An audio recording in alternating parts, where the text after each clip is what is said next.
Welcome back, ladies and gentlemen, to the English broadcast of the Chinese LPL. We are still live from the Shanghai Battle Arena in the Super Brand Mall. I'm Matthew Stewart, as I said. Joining me is Indiana Frosker in black. We kicked Pulse off because he was complaining about always being on the desk with you, so decided to put me in.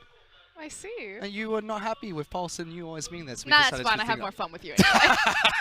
We're about to get into our second match of today, and it's going to be the online retail store war, or the e-commerce war, as Clement has mentioned. Jindong Gaming taking on Suning Gaming. And just to give kind of our Western viewers an example of kind of what this means, imagine if Amazon and eBay both had teams in the NALCS and decided to face each other. That's effectively what this means. I mean, it's like best Amazon, essentially. Like, we order stuff from Jindong and it comes like the next day. Our entire house is kind of like outfitted with everything there, all our electrical supplies coming from Suning. So this is a big match between the two teams, and it's a top of the table clash at that. Yeah, and that's the really important thing. It's the fact that whoever wins this will actually be in top of the Eastern Conference. So Rogue Warriors RNG, bottom of the table clash. Here comes the actual decider match of who will be king of the East. And right now, both these teams are on the rise. They certainly are. At the top of the table currently sits Jindong Gaming. They are now 3-1. Suning are 2-1, just behind IG. This gives them a chance to propel straight to first place because IG has the head-to-head. Sorry, IG does not have the head-to-head with Jindong. And this one will put them in that first spot. And it's about kind of focusing on who are the key players on these two rosters because they are relatively unknown. And we're going to do our featured matchup for the top laner. So it's Zoom versus Xiao L. Now, Xiao L, Suning's top laner, EDG was trying to poach him,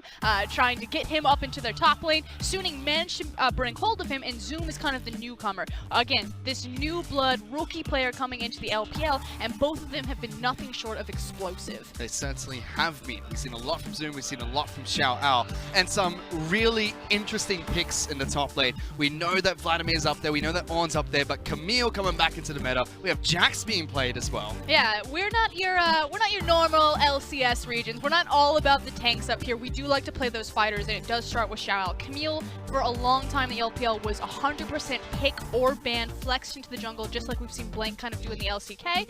Zoom is a bit more meta standard, but you definitely know that he will reach out and start grabbing some of those weird picks. He certainly will. We've seen a lot of those picks come into play, not only these two teams, but even the match before.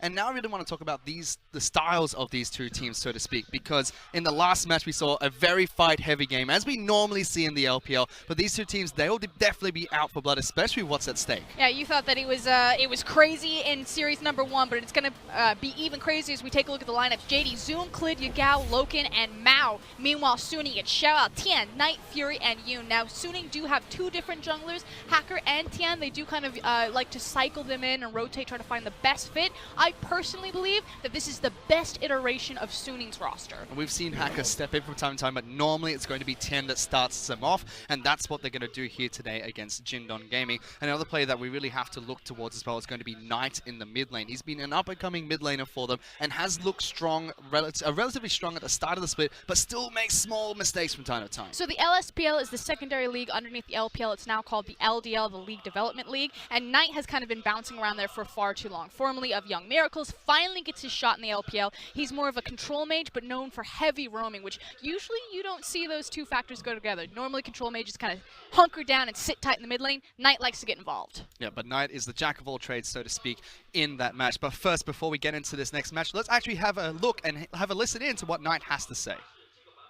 大家好，我是 SNG 中的 Knight， 这是我第一次来打 LPL， 我会想在赛场上证明自己，希望大家多支持我，只关注一下我们战队。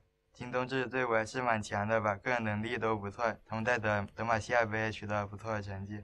如果我们和他们交手的话，我感觉我们线上还是要压制他们才好打吧。 Cheers, Fish. And it's interesting to hear from Knight there as well, because when you look at these two mid-lane matchups, it's very much centered around them. You know, these are very new guys coming into the rosters, trying to shore up a lot of the weaknesses of these teams. Yeah, they're very similar teams, both of them e-commerce giants, and both of them starting to look for the new mid laners in the LSPL to kind of shore up their teams. And so far, oh man, both of these mid laners have been so explosive. We have Yagao on one side, you know, Baby Faker, names being thrown around, really showing up 3-1. And you also have Knight, who is this counter pick genius. His team always holds that counter pick for him, and he's been so good on champions like LeBlanc, like the Zoe, and even like Cassidy. Yeah, and they've done more than shore up their liners, because right now JD Gaming are looking incredibly good. They're at the top of the rankings right now, and it looks like they're pretty much unstoppable against everyone else in their group. And to be honest, JD, you weren't expecting that from them whatsoever, especially when you have Doinby leaving the roster. We just saw him in the last game. He's actually doing very well for himself as well on top of that. But, you know, you didn't expect JD to really pull together using, like, the backbone of Clid, for example. Exactly, and we are seeing the stars kind of emerge here. Clid, as you mentioned, I think is going to be the most important person in this matchup. The last time we saw SNG play a game, they had to sub out Tien because Tien was 3 levels behind Flawless. Flawless's Lee Sin absolutely kicked his face in. And in this matchup, we might see similar things. You know, the other good Lee Sin in the LPL is Clid. It feels like Doinby has just rubbed off on you, Clement, after that interview. He's starting to just be like super enthusiastic, and it's like he's gonna smash his face in. And to be honest, I do agree with you coming into this matchup. Like, this could be very, very difficult for Tien to survive. Exactly, and they did have to sub in Hacker, and what happened was not much really had changed. So Hacker still got his face kicked in once more, and I'm just not sure how they're going to hold this mid-jungle duo together. I kind of feel like the dynamic Suning might want to opt in for is to let Jingdong kind of pick their mid lane beforehand and see if they can carry off Knight's counter picks. Yeah, because Suning, when you have a game with them, especially against JD as well, I feel like we're going to see like a lot of blood. Like, we look at all this analysis, look at all this macro, then we get into a game and people are just going to be dying left, right, and center. That's honestly how I predict this game to go, Clement. Here we go into the ban picks. Zir banned out, so this is very interesting. Knight is actually the only mid lane player in the LPL to not pick the Azir. Like, he's always waiting on his counters, and Azir is more of like a first pick, strong pick. Like, it's a more power pick centered. That has been taken away alongside Kog'Maw and Lee Sin for Suning, so if that's hilarious going up against Clid as well. It feels like they've just been triggered from watching Flawless play, and they were like, well, we're also against another Lee Sin god, so let's just take that off the board.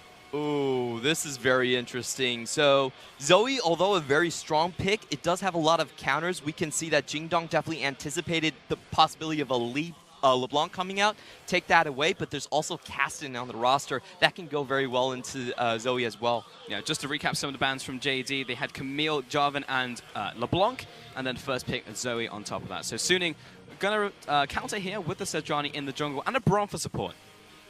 So Suning here, slowing down the ban picks. A huge point we have to mention is that we're not sure about Fury's champion pool in the current batch. It's been a while since we've seen them play. And so far, Fury's only picked Kalista and Ezreal. We're not sure if they are on this fast push hype train or not. I'll have to see as these picks and bans continue to evolve. But Varus actually going to be the pickup here by Loken into the bottom side. Forest, just a strong pick in general, the highest win rate in the LPL among AD carries right now. We can see on the screen 67%. Basically doesn't have a bad matchup. He can go into the Caitlyn pretty well as well. Yeah, that's going to be on for top lane, you'd have to assume. Could also flex into the bottom lane as well for Mao. Mao definitely could pick that champion up as well. So we've been seeing a lot of blue side teams do this. You first pick the Ornn on the second rotation, and then you can, you know, tease away a couple bans from SNG, the red side, and even just kind of swap him into the top lane if nothing is taken. We're going to see here from Knight that he's still going to be on an Ezreal, so no new picks from Suning Gaming right here. Suning Gaming, I think their main engine for their entire team play is centered around that mid and jungle synergy, so a lot of times they just put Fury on something that is very safe in lane. Yeah, frankly, a lot of bot lane focus in this matchup right here with that Ezreal being locked in, as you said there, Clement. And Tarek will be the ban out here from Suning, so they are expecting that Ornn to go top lane. He's trying to remove those possibilities from Mao in the bottom, but essentially just taking away all the tank supports here.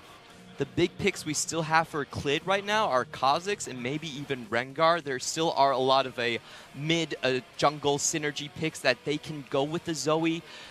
We have to talk about Yagao and his Zoe. I feel like those are huge picks for them. And the way Jingdong likes to play is that they like to have kill combos in the mid lane. We've seen them be the team that is the first to pull out the first pick Malzahar into the Lee Sin. They also did the Galio Jarvan. So I'm expecting another very strong jungle pick to come out here from Clid and try to get that mid lane going. Well, there's that Na and Vladimir ban as well towards Suning. So Xiao Ao is going to have his champion pool cut down just a little. If you look towards what they'll try and pick up now. Could be a mid laner here as well and still look for that top lane counter pick. Try and see where that Ornn is actually going in the end here from JD, as they will have to reveal their cards in just a second. Ooh, this is very interesting from Suning. So we're seeing kind of a new page for them being turned around here. This is a slower composition. We have Ezreal, we have Rise, both tier builders. And as we just said on the analyst desk, Suning is actually the fastest professional team to play in the world currently. 0.83 champion kills per minute. On average, someone dies every 72 seconds right there. So it's kind of strange to see them turn the clock a little bit backwards and kind of play slow. This is a new face we're seeing from Suning. Yeah, we'll see if they actually play it out in game as well, because you have to do you have to pick it and then also execute on it, right? Exactly. So we'll see if Suning do end up doing so. But Kha'Zix, one of the picks you mentioned, will be locked in for Clid in the jungle, something still aggro that he can get to play around with in the early game. And we also see Jingdong pick up a fast push core in the bot lane. A lot of Varus these days, we see our run with the unsealed spellbook, so they can continuously teleport back to the bot lane and keep that push going. If they do lock this Janna in, there's actually very little that the Ezreal and Braum can do to push the lane out. So that lane is going to go very well for Jingdong Gaming, and it's actually going to come down to Tien to kind of disrupt that flow. And the final pick will be Gangplank again into Ornn. And how do you feel about this one, Clement? Because personally, as a top laner, in fact, we're both top laners on this desk. Yep. It doesn't feel so good when you're picking Gangplank into the Ornn, but it seems like top laners keep getting away with it. Well, we have seen Clid punish this, and I would actually say Clid and Zoom's Ornn have been the best combo in killing that Gangplank over and over again. We've seen him do that with the Lee Sin. Xiao is not safe underneath his tower, but I think for Jingdong, their game plan might be a little bit different. I think for them, most of it is going to be about punishing SNG not really hopping on the fast push meta and trying to hyper progress this Varus into his build. So I think the Gameplank's actually going to be fine this game. I think most of the picks that Jingdong are going to be looking for are going to still be in the mid and the bottom. Okay, we'll see if that actually happens here in this matchup, because I do expect these teams to hit as fast and as hard as they can, especially off the back of Clid. It's very much a jungler who will try and get things going in that early game. Very Condi-esque when he kind of interacts with his team here as well. So I have to see if that actually works. And plus, we have to look at that mid lane, because you were talking about your Gal, and he's on his Zoe as well, no less. And this guy is absolutely insane, because, to be honest, when you watch a lot of Zoe players outside, I would say Yagao and Xiaohu, it's just like the champion does a lot of the talking, but he's so active on that champion when you see him play. You have to remember that redemption snipe on MLXG. MLXG paused for a moment, looked up at the sky, and knew he was done for. Like, he couldn't even move. He was like, what is this? Oh, it's a 4-minute redemption from mid lane. Oh, yes. Yeah, I should have been aware of that. Yeah, he was definitely window shopping in that one. Very unfortunate, and he was caught out on that ward in the end. But Yagao is just constant presence of mind, and we have to remember this guy's a rookie. Like, he's just joined the league, and he's already taking names. A very frightening rookie, to be fair. We're seeing the player lineups right now. Zoom and Yagao have definitely been the ones that I've kind of mixed up a lot. Very similar looking. Yeah, we've got that natural synergy, of course, on JD Gaming heading into this one. 3-1 at the top of the group. They've got themselves alongside IG as well. You see all the fans in the audience ready for this game, which is pretty crazy, because we've just come off the back of an RNG game as well, and we've still got fans coming in right after that. Oh, you know, everyone is hyped for the e-commerce wars. You know why? Why is that? Last time they played each other, the team that won, they started giving out coupons. Oh, really? Yeah. They're the really? biggest retailers in China, and if they do win, you know, they want to let their fans know that they appreciate them, you know? I hope the analyst desk is listening, try and get down there and try and stack some of those coupons. Yeah, so, you know, I'm not going to pick any favorites here, but if you guys are listening to this cast, you should head over to the venue. Yeah, get in here. I can see there's only a couple seats left, but it's pretty packed right now in the house. Yeah, just a couple moments away from getting into this game. Suning Gaming and JD. And to be honest, Suning have done a spectacular job of ramping up of it as a team, you know. They came in just to split a go alongside Top Sports, who previously known as Dan Gaming. And Suning have just progressively gotten better and better. And their identity have shifted definitely just a little when you look towards mid lane, jungle, bot lanes. Generally remain pretty consistent, and you know, Fury and Yoon was always that bottom side that you could really rely upon. Yeah, our predictions at the start of the season were actually completely wrong. We thought what Knight was going to do to the team was he was going to play a control mage, something like the Orianna he was very famous for, and allow Fury to play the team fights well. They've completely ditched that plan, They're now going all in into the Knight. I'm going to give you a counter pick, and you're going to carry the game. And Fury, you just play Ezreal and don't die in the bot lane. Yep. So it's very interesting, and I wonder how Coach Sim is getting all of this done. Because like we've said on the Analyst Sex, Suning Gaming were actually the slowest team to play in the LPL, and now they're the fastest team in the world. They're super scrappy. They pick a lot of global champions. We see them pick Shen twice in the bottom lane for the support Yoon. Just a quick update, guys. We do have a small pause on the stage currently, so we are just waiting for that one to resolve itself. We're not just talking for the sake of talking. These players want to try and get in as fast as possible, but I do want to loop back on that, Clement, because you kind of said it all lackadaisical, that they used to be the slowest team in the league, and now they're the fastest team in the world, not just in the LPL, but the entire world. Yes, in all major regions, Suning Gaming is the fastest team to play, and they're also doing that by killing a lot more opponents than they're actually losing deaths. A lot of times when you look at the fastest team to play, it's usually because they're like bottom of the barrel teams and they're giving up a lot of kills. But for Suning, that is totally not the case.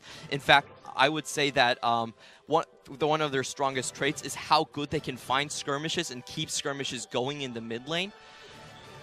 The two big players for this you have to talk about is Xiao in the top lane, and I think it's interesting to point out the way that he differences from Zoom, the other top laner we have from Jingdong Gaming, is that Xiao is willing to go more into those fighter champions. We have seen him pick up the Jax. We know he was a very good Kled player back in the previous split. Yep. The Kled main on desk as well. Oh yeah, I love Kled. That champion's so fun. Just another quick update is a mouse problem on Suning Gaming side for their jungler, so we are just waiting that one to pretty much just get a new mouse. To be honest, it's a pretty easy fix. It's not one of those things that you just have to sit here forever. It's just like, oh, what's the bug? No, it's literally just a mouse problem. So it will only take a couple minutes to resolve that one. But yeah, it's really interesting to look at these two teams, because I think both of them are very much live fast, die young teams. So do you think Suning is the more live fast team, or? They definitely are. I feel like for me, Suning is kind of a one-trick pony at this point. They don't really have the depth of composition, especially for the AD carry role. It's really rare to see in this meta where you commonly see 5 bans on the marksman that an AD carry can get away with only 2 picks. And like maybe they're hiding something for us. This is definitely a new draft phase. We've never seen like a triple scaling composition from them. So this is their chance for Suning Gaming to prove that they have more in their playbook and they can show the world. Do you think triple scaling is the way to go against JD Gaming, though? Because if you're coming into game 1, do you not want to just stick to your MO, which is go in fast, go in hard? Because ultimately you are facing down someone like Klid, who is very difficult to absorb. Yeah, that's a very good point, and I am very worried for Suning Gaming. I'll just leave it at that. I feel like in this matchup, their weakest point is their jungler Tien. We can just talk about like what happened in the previous set where they faced up against Rogue Warrior and Flawless, and it was basically Flawless was able to get 3 levels on Tien. He took away all of his second rotation buffs, and for Tien, he didn't even get to see his red buff. Every single red buff was taken away by Flawless. So they do have a problem there in like just the 1v1 potential. I don't necessarily think Tien is up there. And Klid, in my opinion, is actually the superior Lee Sin player. Ooh. I feel like he's actually, I know, Flawless, he has so many clean plays, but Klid for me, I think he's more, he plays more, how do I put it? Cordial, I'd say. Like he definitely plans things more. He's not just Flawless. Oh, the way Flawless like does cerebral, things. Like thinks about his plays. Yeah. So what Flawless does is he basically hangs around your jungle all the time, and he's so confident in his mechanics that he can Q1, Q2 into you, and be confident that he can W ward jump away before the Jarvan EQ even lands. Like that's how much confidence he plays with. And sure, like it looks so good, and he does get a lot of good early games, but in the mid game he actually gets punished for that quite a bit. I feel like Klid on the flip side is actually, he does play with his laners a little bit more. He does invade for purpose. It's more purposeful when he does things like that. So I'm not sure how Tien's going to face up against that. And you can see that in the draft phase. Like Suning Gaming definitely know that that would be a point of weakness, so they instantly banned the Lee Sin. I want to keep talking about Klid versus Flawless, though, because you're saying that Klid is a better Lee Sin than Flawless. And you're saying he's like a more cerebral player, yes, like he's like smarts versus mechanics. But do you think that Klid has less mechanics and more smarts, or is like equal mechanics versus what Flawless has to offer? Klid has some sick mechanics. Did you see how many times he killed that Gangplank in the top lane? Did you see? Hey, I'm not doubting it. He kicked away MLXG, one of the cleanest Baron plays ever. Yep. I mean, to be honest, last split as well, we saw the play in the mid lane where Clid literally lands the kick of the century on the entire enemy team. You know, this guy, someone to look out for, and he's also the bedrock of the team at the end of the day. Like, you have these new players like Yagao, like Zoom in the top lane as well, but you really look towards the veterans on the team to keep the identity together, and that definitely falls on Clid. Yeah, in this game, I feel like they had a very good draft. They have the Zoe and Kha'Zix combo we've seen all the way back from All-Stars. This is tried and proven. You send Kha'Zix into the jungle, he gets that stealth, he can go anywhere he wants. And once Zoe just tags someone with that Sleepy Trouble bubble, Kha'Zix goes all in. It's almost an instant kill combo at that point. It's very hard to avoid, and especially when you have so many losing lanes, I feel like it's going to be very hard for Suning Gaming to keep up. I feel like their blue buff is going to be a major point of contention because that blue buff is going to get pushed in all the time against Janna and Varus. Now, Clement, what is your opinion on Zoe getting through picks and bans? Do you feel like Zoe... Because right now, there's a lot of champions that can play into Zoe. There's a lot of tools that you can use to mitigate the power that Zoe has. And it seems like right now, a lot of LPL teams are saying, we can play against it because we're able to. However, if Zoe randomly hits a random paddle star at 50 minutes into the game and one-shots your ADC, you just win the game. Well, in this matchup, I feel like there's a couple reasons Suning let it through. Number one, they do trust in Knight. They feel like Knight has a couple counter picks up his sleeve. We have seen him play the Kassadin into it, and if he does get a good lead, he can snowball that lane very hard.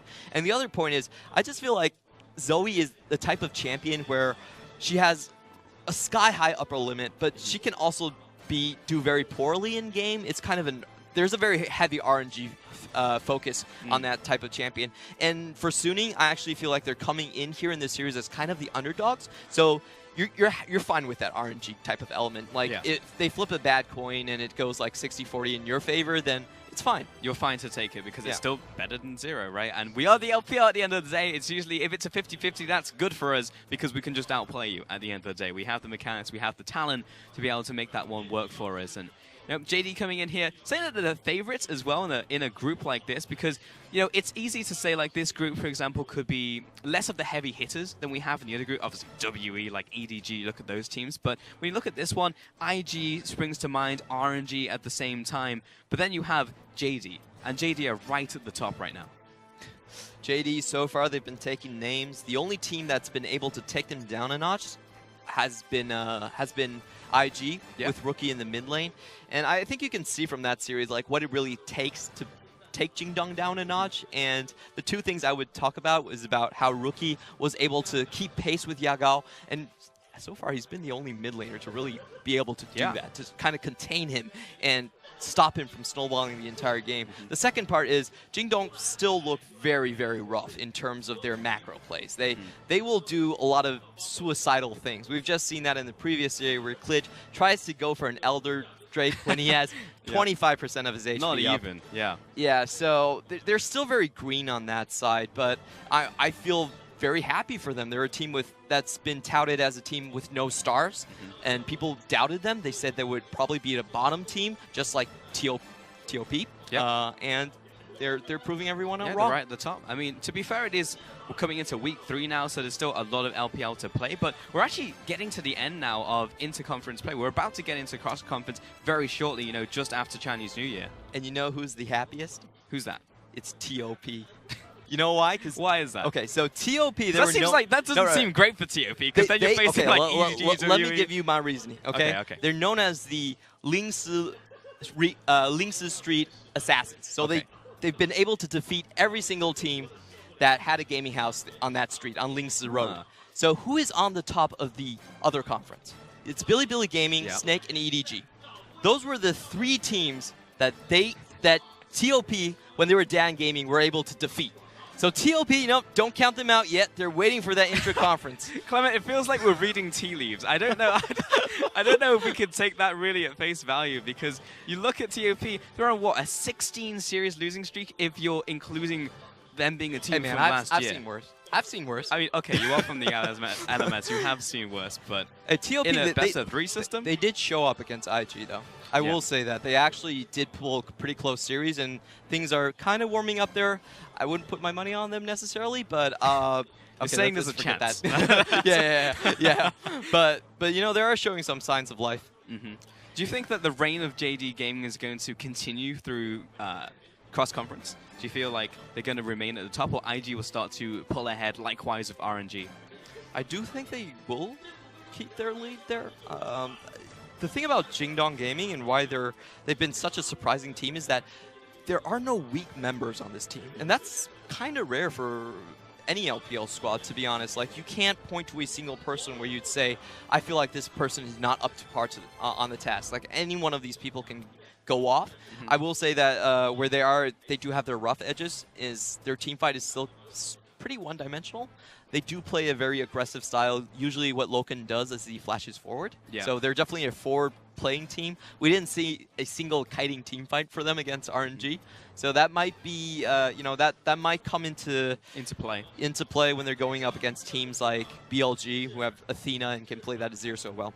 Yeah, it's really interesting because, Loken is very much an emotional player, I would say. Like, Loken's the type of player who you don't know what you're going to get out of him, because sometimes he can do really well. Like, if you put him in the pressure situation, sometimes he cracks, sometimes he just kills the enemy team. It's just like that kind of wild card and that kind of factor, it can sometimes be a good thing. But for JD, who want to be a consistent team and stay at the top of that leaderboard, sometimes that becomes obviously a problem. Oh, the camera really likes this.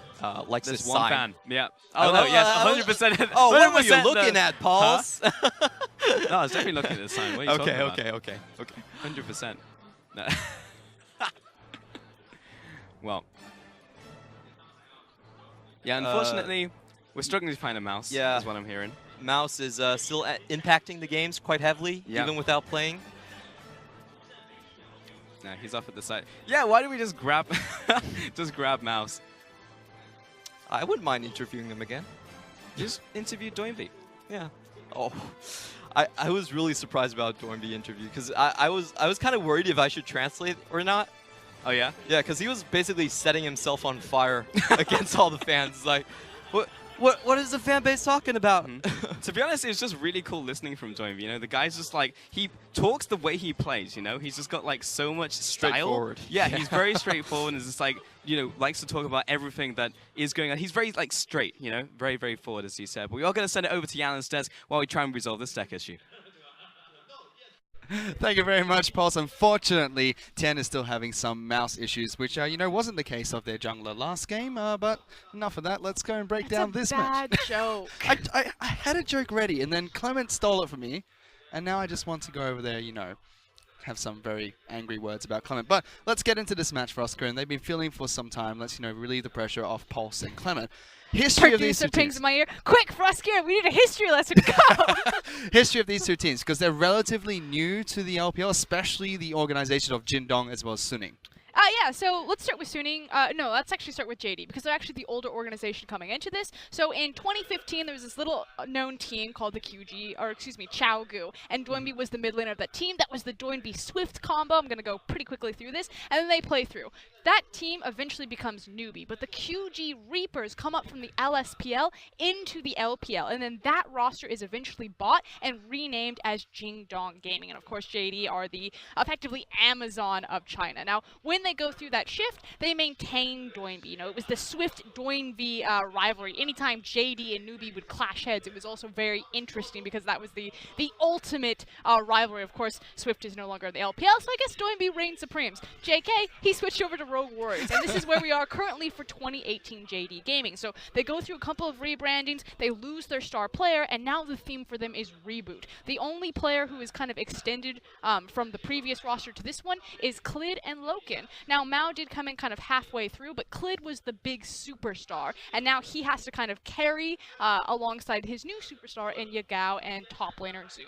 And I mean, looking so good, good so far, Jingdong Gaming. They're able to go 3-1, I believe, at the moment. Picked up a massive win yesterday. For the start of Suning Gaming, though, we didn't expect too much from them coming into the split of the LPL, but they've really impressed us. Yeah, they were kind of this unknown team. Massive organization comes in, buys an LPL roster. You're not really sure what to expect from it, but then you have Fury and immune. This is the same Fury that formerly played in the LCK, so he used to be on the Samsung roster, and he was kind of an AD carry that was really known for how he positioned in team fights, like always being on the cutting edge of maximizing his damage output. I was very impressed with Fury when he was in the LCK. I was really happy to get him over into the LPL, and he kind of became this center point of Suning last year. It used to be a bunch of creative kind of hyper carry compositions. They would play the famous mobility comp where they would have someone like Kled, Karma, Rakan, and then have a Caitlyn. And I'm not even joking you. We used to call it the Zoom comp. They would literally just ramp him up at 700 miles an hour and just have this Caitlyn coming through with like a shotgun, like boom,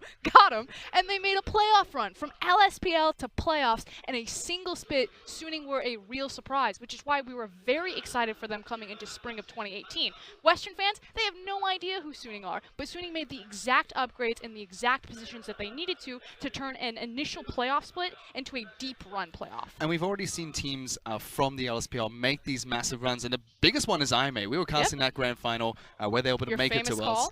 where we were able to send IMA to Worlds over Team WE, who eventually got their revenge. We've seen them be able to take them down since. However, Suning, as we mentioned now, is a top of the table clash against Jindong Gaming, and going into this match for Jindong, they came off of a big win yesterday, and you've already mentioned about the 80k from Suning, but for Jindong, Loken has been looking really good, and he was crucial to their success yesterday. My favorite story about Loken is actually also with Doinby. So JD were a bottom of the table team last year. They were just kind of barely hanging on, scraping it together, and it didn't matter what Doinby did. He effectively was 1v9 trying to just carry the team on his back, and it came down to a very important match, a playoff potential match for JD Gaming, and Loken had one of the worst series of his careers. And you could see it, the cameraman was like relentless, like right in his face, and Loken just kept like the emotional stress, the strain. He was starting to crack, tearing up a little bit, and then they lose the game. Doinby has an incredible series, Loken has a terrible one, and Doinby turns to Loken and he just sets his hands on his shoulder, and you can just basically see him say, "It's okay." The team laugh, they smile, they get up, they come back together. So I'm super happy to see Loken still retaining the starting spot in JD's roster, and him to, you know, emotionally hardened from last split to this one, start to step up a little bit. In this game, he has his Varus. Loken, also of the LCK, used to play for ESC Ever. That was the famous team that took down SKT and Kespa Cup in 2016. Got to cast that one, was pretty sick. Used to play with Key, who's still over in the LCK, and Varus was his big pick. So he's definitely still comfortable going into this series, and it's just very cool to kind of see the migration and evolution of someone like Loken. We call him a supporting cast character because he's still not the main character of JD Gaming. That's still going to go to Klid, but Loken is slowly kind of grinding his way up there. I mean, he was able to step up to the plate yesterday in their match, and they've a massive victory as well. And speaking about that, you know, he had Doinby to rely on in the mid lane. Now he does not. However, Yakas, you know, stepping in for them, and he's been looking really good in the mid lane, slowly becoming one of the hyper carries that Jindong really need, and it's given them a top of the table position at the moment. And we just heard the casters, they were talking Yago up. I just have to echo their sentiments, and it completely changes, you know, the dynamic of JD. You're talking about how he, you know, was the guy that carried them over to the top of the table. I think he's going to carry them much farther than that.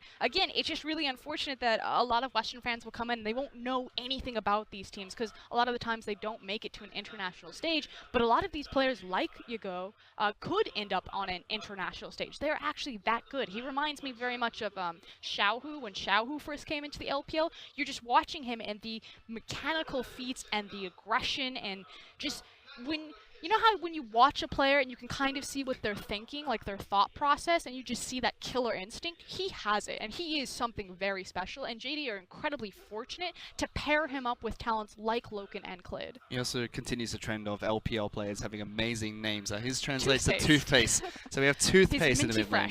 And he went up against the little tiger the other day, so he was brushing his teeth all the time. Apparently they were able to pick up the 2-1 victory with him. On the across the rift, we're going to be looking at Suning. As we mentioned, you know, they were a team that had that massive LSPL run, were not able to make it far enough, but still enough to impress a lot of people in the LPL. Coming into this split, we didn't know what to expect, especially in this conference. They are doing well, but this has to be a big test for them because currently, Jindong and IG are sitting top of the table 3-1, with Jindong being able to take down IG in that head-to-head. Suning now, in order to propel to the top of the table, have to take down the new giants of Jindong. Yeah, and it's kind of like, how will they do this? Now, the thing that really impressed us with Suning was their creativity. Again, they played like the zoom composition. They have very creative dives, and we're still seeing a lot of that creativity. Clement was echoing how they're the bloodiest team in the LPL. They currently have the fastest time, and it's not just because, you know, they just get sacked and they lose. I believe there's a death every 76 seconds or something for Suning whenever they're playing on the Rift. Exactly, and the thing is even if you go back to 2017 and you watch them in summer, the things that they would do with champions, especially like Bard, who have such creativity about how they're using a magical journey and how they're setting up with the Bard ultimate, it makes perfect sense to me that they would then find the same creativity with Stopwatch. In fact, the ability to dive. Suning with the team that were on Reddit's front page just the other day that went for like that crazy, you know, 4-man, 5-man Stopwatch dive, and like people look at that like, oh man, what a clown fiesta. No, all of that was perfectly timed. They juggled the tower aggro gorgeously. OMG of 2013 watched that, which is like, what? I wish that existed when we were playing the game. It was so cool to watch. So Suning, no one really knows who they are, but people should be paying attention to them. They're incredibly fun to watch, and I hope that we do get that bloody, exciting game that we're promising all of our viewers. I swear, they're very fast-paced. I'll hopefully be able to get into that game shortly. Unfortunately, 10 is still having some mouse difficulty, so it'll be some time before we get into that match. And let's kind of move away from these two teams a little bit. Let's dive into the meta as well as the picks that we kind of expect, especially talking about this stopwatch, because since we've seen Season 8 start, a lot of regions have been using it as a big defense mechanism. Not many people have been picking it up globally, but in the LPL, it's almost become staple to the point where we see our casters kind of pointing it out. Okay, there's 4 stopwatches in this team. We've got to keep track of this player holding onto a stopwatch for this timing, and it's used very aggressively in the LPL. Yeah, it's used to start setting up dives, and it's how they use it in tandem with Demon I can never say Minion it. Dematerializer. Thank you, that one. The one that's like the relic shield. And the thing is Rusty likes to point this out on his cast a lot. Watch how they use it on cannon waves building up, because they instantly take down the cannon creep, which means they have a big wave that crashes onto a tower, and without fail, if you time it with your Minion Dematerializer. You got it. Anemone. Then the jungler is diving in with a stopwatch, and then they're using your stopwatch. And it's just a very telegraphed play at this point in the LPL, and then you start to see teams building up on it, where in the bot lane, you know, we have 2 Anemones, and then 6 stopwatches, and suddenly everyone's teleporting in because we've swapped out our summoner spells, and we've got 5 unsealed spellbooks. Yeah, plenty of supercalifragilisticexpialidocious in the LPL here. Minion Dematerializer has been picked up quite a lot. We saw it in the first game between RNG and IG when we opened up the LPL, but didn't really touch on that. Now it's become a lot more popular. On top of that, this is all coming from the inspiration tree. We know that picking up boots at 10 minutes is really strong. It is so good. There's just, everyone's running it. We had so many in the last match. Yeah, and I've always been really big on the inspiration tree. When Soaz played it at All-Stars, instead of taking Aftershock or Grasp of the Undying on Maokai, he took Unsealed Spellbook on Maokai. And effectively what you're doing is you're sacking your ability to trade in terms of trading the damage back or getting the health back with either Grasp or Aftershock, and you're prioritizing your team fight because you're going to get the summoner spells up more quickly, which means you're able to teleport Mao and get in the 5v5. And the other really cool thing that almost no one talks about with the inspiration tree is the inspiration traits. The fact that you get more health for taking Resolve as a secondary with inspiration than you do as the first one. It's 115 to 145. So theoretically, when we were all laughing at Soaz's unsealed spellbook mount, like, what is he doing? Why doesn't he take Resolve? Why does he have unsealed? Well, he was actually tankier, getting summoners up more often, able to contribute more to his team fight. So I'm sorry, Soaz, you were actually a genius. And this is when he reveals, actually, it was a mistake all along. And I'm like, no, shh. No, don't tell anyone, because Take that's been exactly what LPL has been harboring on so far in the league. The hyper aggressive, lots of unsealed spellbooks. We've seen some unique plays coming out of it. We've seen the double unique plays.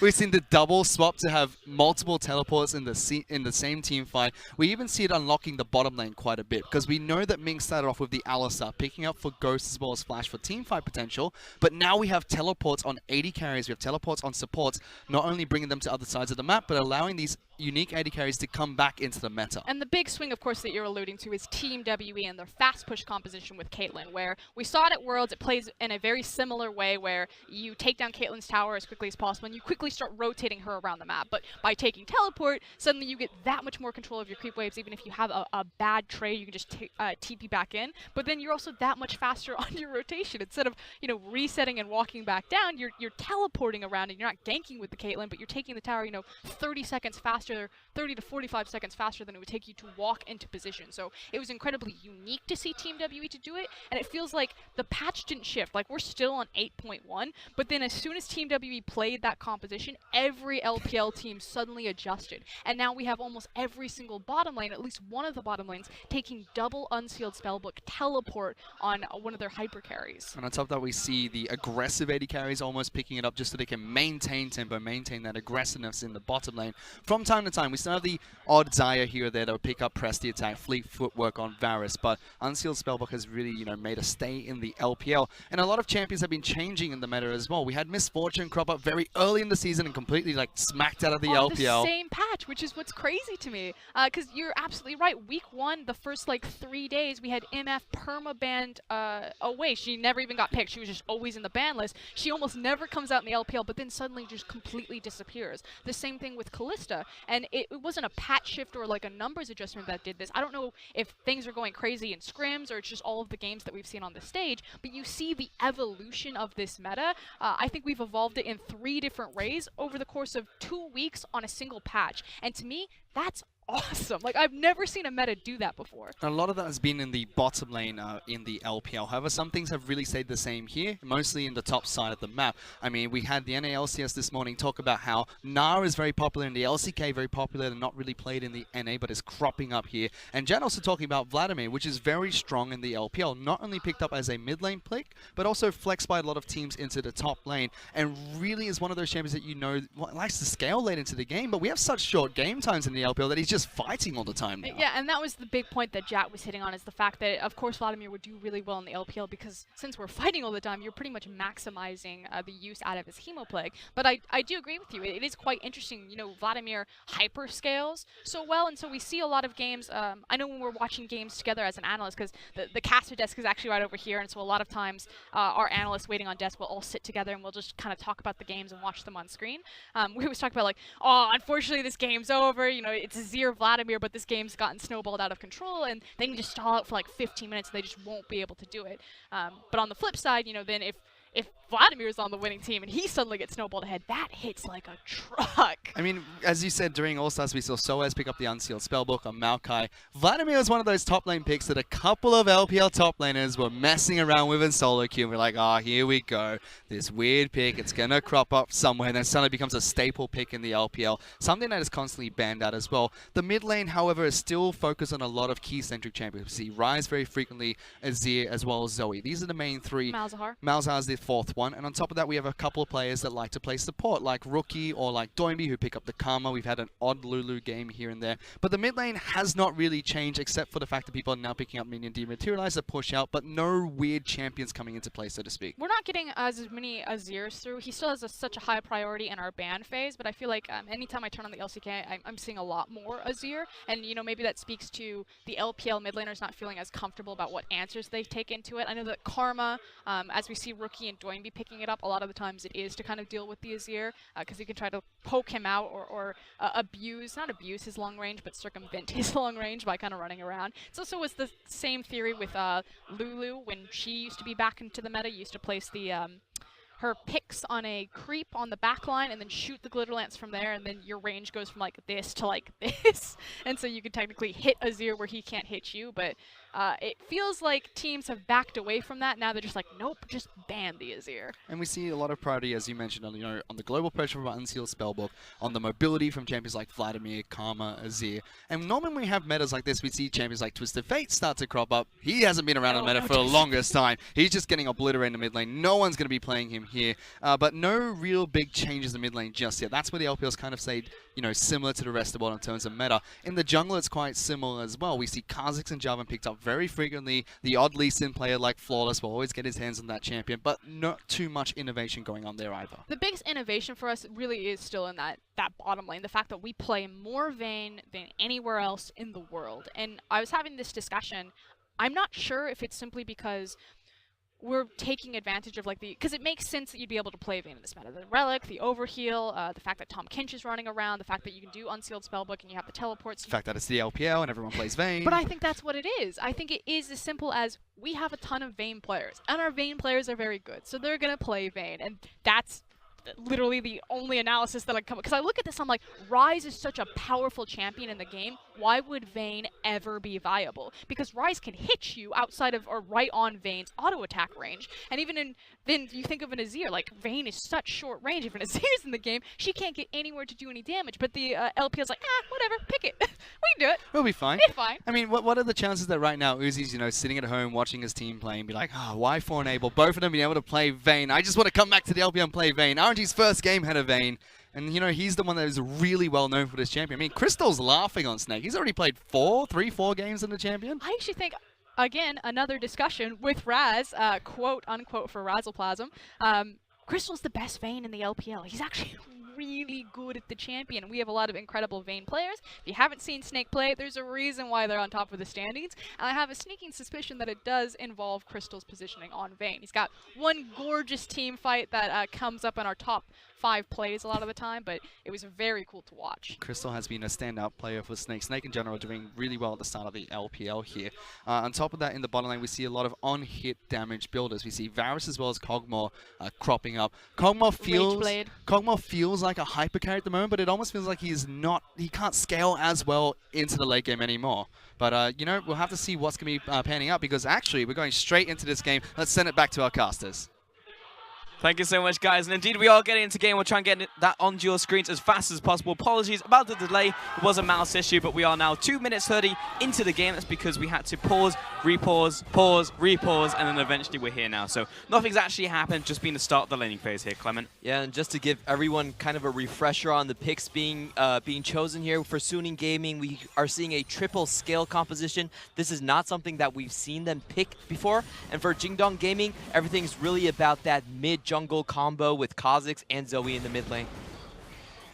Yeah, and shout outs for the analyst desk for the fill of the century right there. Always love to hear a little bit of history about the LPL. But yeah, coming into this game, it seems like JD Gaming should have the advantage when you just look at them in terms of the standings right now, especially when you look at this guy on your screen right now, Yagao on this Zoe. He's going to be facing down Knight as well. Another fill-in into this, but he's most known for his assassins, though, I hear, in his LSPL career. Yep, his most played is the Orianna pick, but we've seen him on Zed a couple times. His LeBlanc is very well known, even through the higher echelons of Korean Challenger there. And he does have a very good cast-in as well. We've seen him play at this split.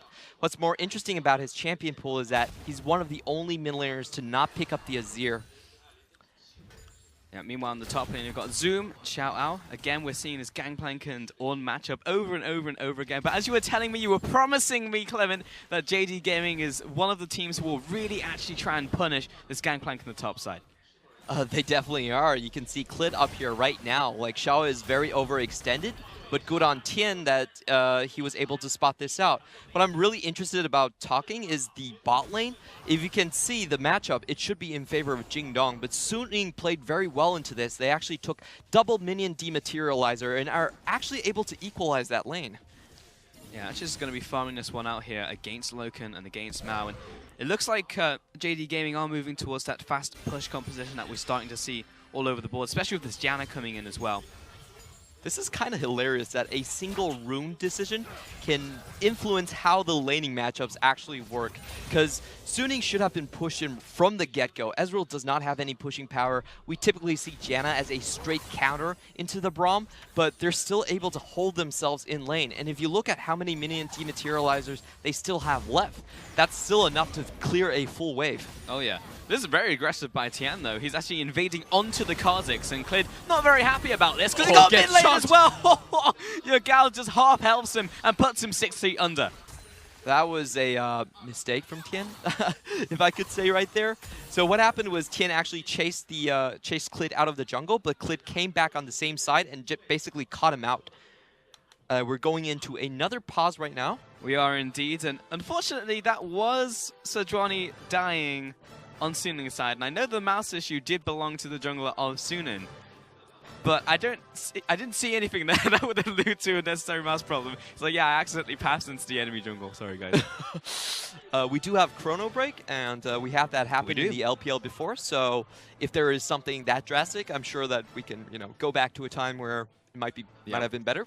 To be honest, we're just speculating, and what I'm hearing right now is it is in fact a new issue, but we don't have any update on that so far. So as soon as we do, we will update you as fast as possible. But we can only apologize for this pause. We want to get into the game as much as you do, because to be honest, we kept hyping this game up as the action-packed game, JD Gaming, Suning Gaming, like they're gonna go at each other. You know, this is the e-commerce wars. And I just want to see some blood, you know, and we got a little bit, but we got that Just first a drip, blood, but that's just a just a drip, unfortunately. But yeah, pretty much that should be how this matchup works out, you know. Knight being this assassin play, he's still got the assassin blood at heart, you know. Yeah, so this is the #1 Western team playing the 2nd Western team in terms of the standings right now. So a very hyped matchup, and it has a lot of impact in terms of like playoff positioning. If you're looking at the west side of the table right now, I do feel like the 3 teams that are in contention for 2 slots in the playoffs are Suning, LGD, and Jingdong. And actually, RW are kind of in that same group, so you have So 4 basically the whole teams. group apart from TOP. 4 teams vying for 2 slots, because I feel like RNG and IG are going to pick things up and they're going to stay on top. Yep. But the other teams in the middle, that can be a very, very tight race. Yeah, it's actually really competitive in that group, so I just have to wonder how that turns out, because it's just like, at what point during the split do you start calling it, right? Because you're 3 weeks in, and you're like, oh no, don't worry, we've got 7 weeks left to play. At what point is it too much, and you've just lost too many games, and you're just unable to get that contention? Yeah, I think things will really heat up after after Chinese New Year. You know, a lot of people are waiting on the Year of the Dog to arrive, so... Yeah, so as I'm sure is going to be very happy about that. Yeah, you know, some people aren't a fan of roosters. They don't want to play in the Year of the Rooster. What is next year? Dog. No, next year. You mean after year's- Dog? Yeah, this year's dog. No, this year's not Dog.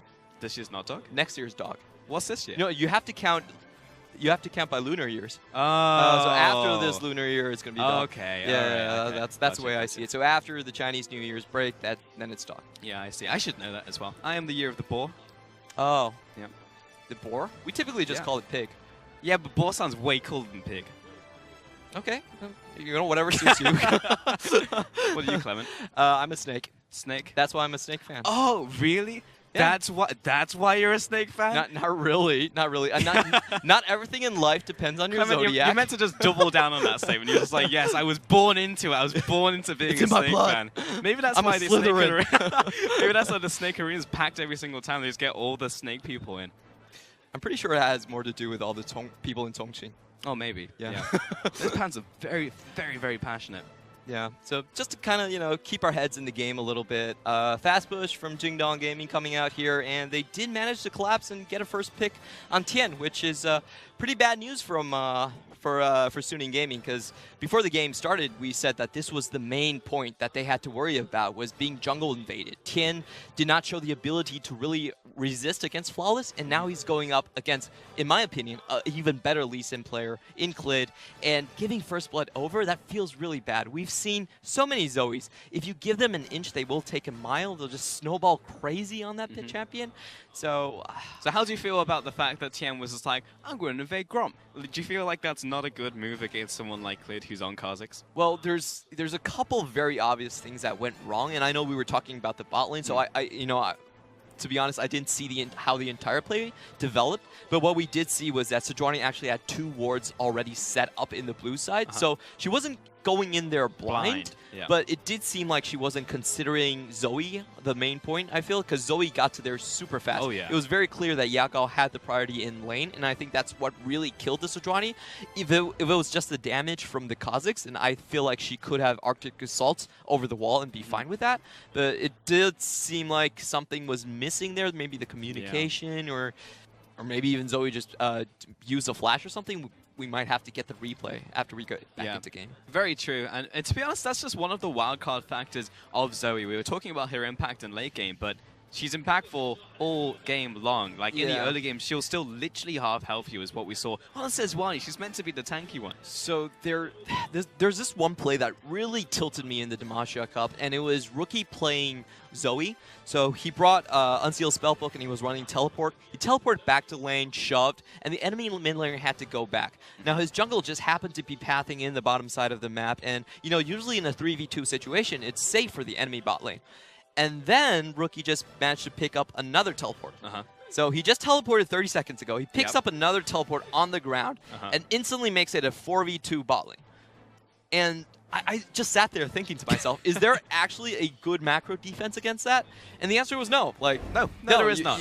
You just got blasted. Sorry. But we are getting back into game once again, guys. Once again, apologies for the delay. We are trying to solve these issues as fast as possible, and hopefully tap on wood, that we will not have any more problems in this game. But we've got cleared in the top side. Tian, the def still went through. He's still down for the count, and now he's into the bottom side of the map. Okay, so we did see the time move forward just a little bit. Obviously, Tian is no longer in the fountain. The play is developing right now. Yeah, the ram goes wide, but cleared here as well, trying to punish this Gangplank and Yagao following up. However, Zoom tanking the last tower shot, holding the door open for the rest of his team to pick up the kill on Gangplank. Very easy execution there from Jingdong. If you look at the top side of the map, it's completely covered in Jingdong wards, and that's probably because of the kill on Sejuani. Tian was able to place all of his wards. He's opting for a more map control type of build with the double wards and the green upgrade for his jungle item. Yep, and Xiao Ao finally being punished. This makes me so... You don't even understand, Clement, how happy this makes me feel, because we've seen so many Gangplanks last picked into Ornn. They try to punish, or they don't even try to punish, and Ornn maybe comes out with like a 10 CS lead, and then Gangplank goes late game and one-shots the whole team. It's like, why does this keep happening? But finally, JD are punishing. Yep, and that's just kind of a snowball effect from the mid lane starting out here. What really should be worrying Suning right now is Yagao is able to leave lane whenever he wants to. You already see the Lost Chapter being built on her. He does have the lane priority and also a kill and an assist on his belt. This is looking very dangerous for Suning Gaming. And what's really interesting is that they're actually losing control of the top side of the map faster than they are losing control for the bottom side of the map. So Jingdong actually have to kind of make a decision right now. How are they going to cover both lanes at the same time? Because the #1 rule for any jungler in professional play is you don't play top side and bot side at the same time. Yeah, it's just a little too much to do all at once, to be honest. But Tian is going to try and continue farm out the rest of his jungle. It's very close to level 6.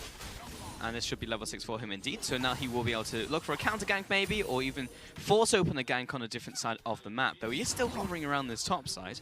We can definitely see Jingdong Gaming gearing up for that Infernal Drake, a very high-value Drake early on into the game. We see Kha'Zix is already invading. He's trying to dissuade Sejuani to coming back to this side of the map. So if Tian is on the top side, then they get a free Infernal Drake. Also, Yagao's movement in the lanes also is heavily signaling this. You can see him slanting onto the right side. So if he manages to land any damage on that rise, he can instantly head toward that Infernal Drake and get that objective.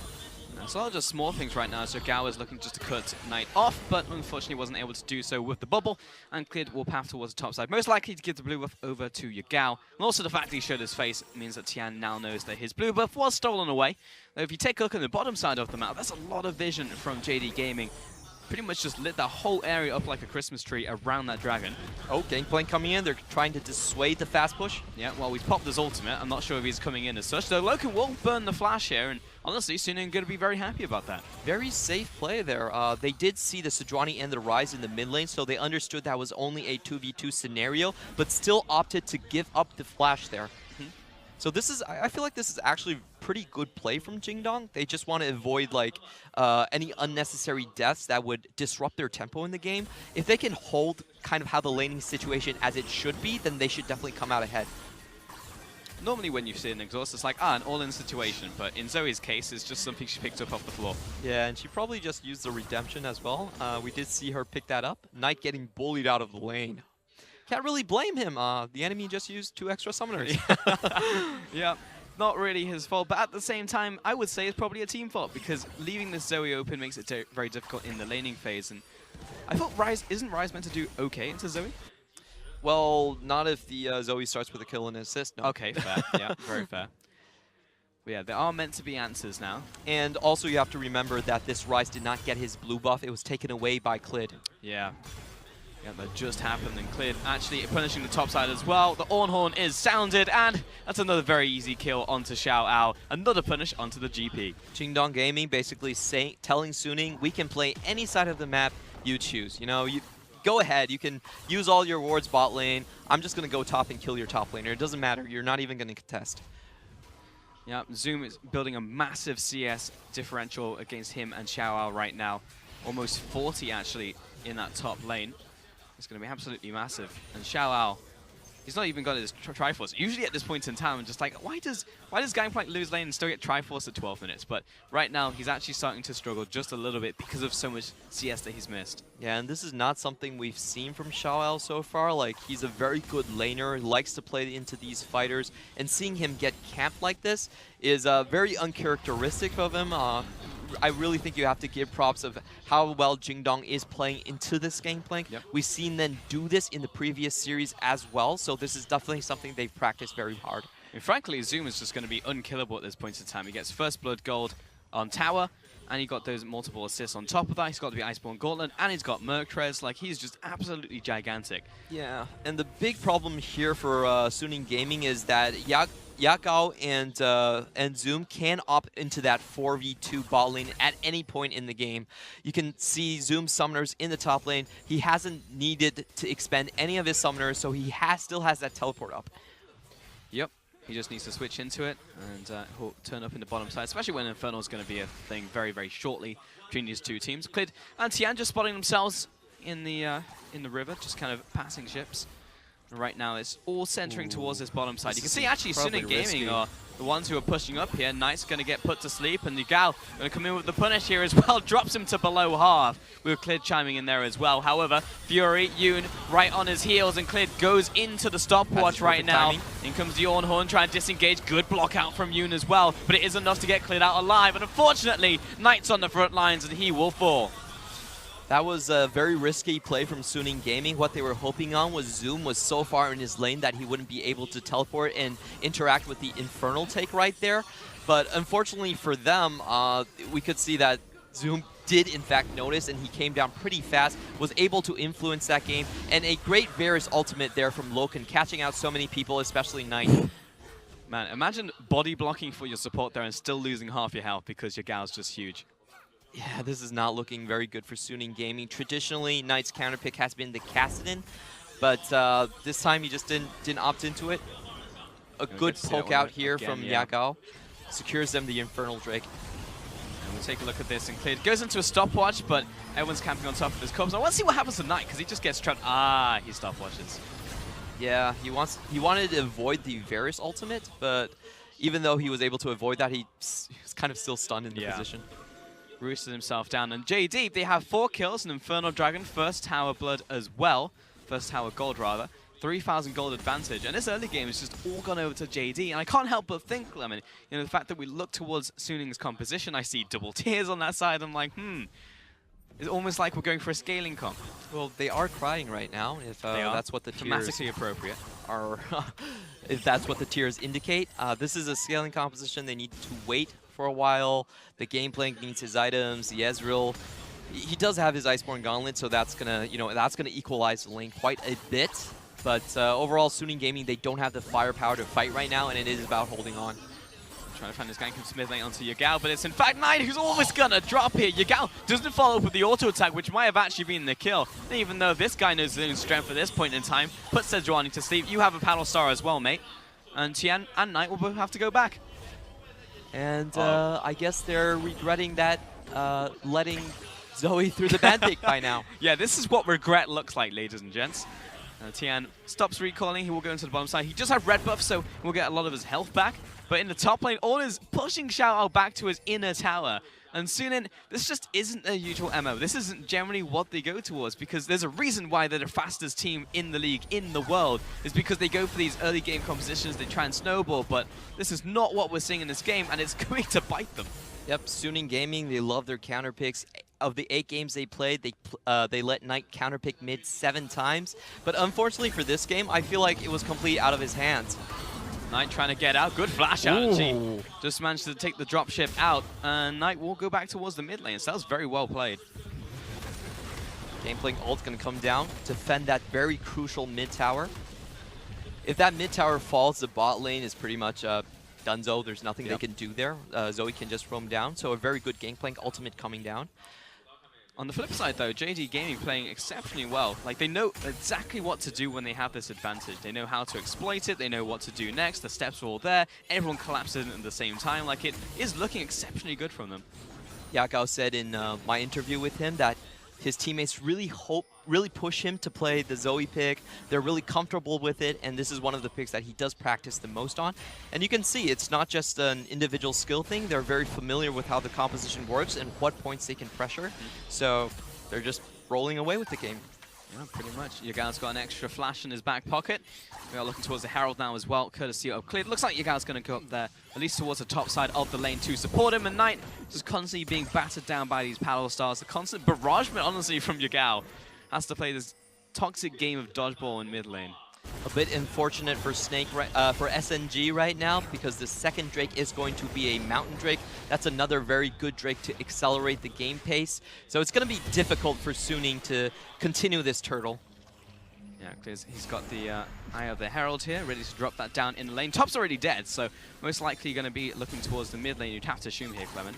Yep, Gangplank is never going to come down anywhere on the map aside from top lane. He's just going to stay there until he gets his 2 items, and then maybe he might walk out, but pretty much Jingdong is going to fight with an extra player in Zoom.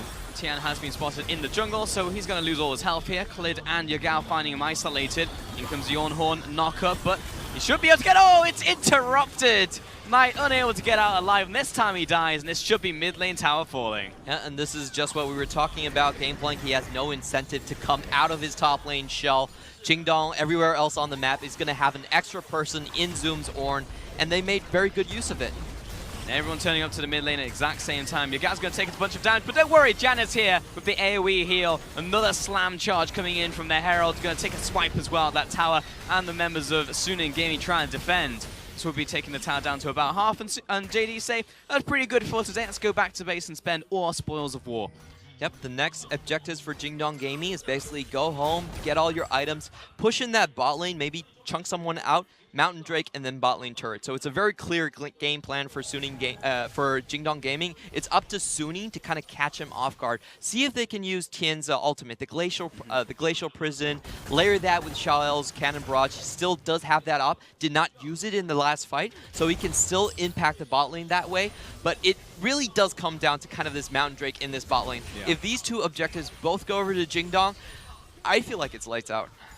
And Suning Gaming, it's going to take them so long to really turn on 9. You look towards a Rise like, okay, when's he scaling? He's got a Rod of Ages, but needs a couple more stacks on that. The tier isn't loaded up just yet. Top lane, he's got his Triforce, but usually Gangplank's like on 6 items right now at 17 minutes. Like, usually you expect Gangplank to be one-shotting people. So it feels like it's going to take a while for Suning to be able to actually get that 5v5 off. Oh, Gangplank's not one-shotting people. Zoom's going to one-shot him. Oh, yeah. Look at that item. 2 items? Yep. At 18 minutes? Absolutely upset. He's farming past the minute as well. 190 CS at 18 minutes. Abyssal Mask and the Iceborne Gauntlet. Well, apparently Zoom doesn't need Kleptomancy to be a thief. Yeah, apparently not. And to be fair, he does get a bunch of extra gold as well from the Inspiration Tree, but this is still really, really good. 5-0 in this game, and JD, they're looking towards the Mountain Dragon now. You can see the wards are starting to be set up. Looks like Crab, however, has gone over to Suning Gaming, so you will see Cleared as he walks into this Dragon Pit. Another very safe objective for Jingdong Gaming coming out here. Suning Gaming do have an angle from the top side, but it doesn't look like they're willing to contest at this point. They do ping out Zoom, so they know he's not there, but still not wanting to risk it. Now, Zoom has also picked up his teleport on top of that as well, so now he's able to get into those fights as soon as he needs to, but I don't even know if he's burnt a summon in this game yet, to be fair. He definitely hasn't. He's just saving up on those shards at this point. Very good play coming from Tian. Can they get something here? Well, they're going to try to. Yoon pumps the ultimate. Loken, good ultimate in return, locking them all down. Plus the Howling Gale, and oh man, are you kidding me? Right in the middle of this gank as well. Yeah, we're going to have ourselves a pause. That definitely looked very weird from Tian. Did not actually use his Glacial Prison at that point, so probably something on his end. Feels bad, man. And the second pause now has been also a mouse issue is what I'm hearing. A keyboard issue, in fact, this time. It was peripheral issue based. And it was actually Xiao Ao, so it wasn't actually Tian. So it was, okay. I believe that one was user error there, Clement. Okay. But yeah, it was Xiao Ao who's having an issue right now. It's like, my Gangplank, there's not enough money in my bank. What's happened? Yeah, it appears I don't have 3 items at 18 minutes. What's going on? Yeah, the interest rate is wrong, man.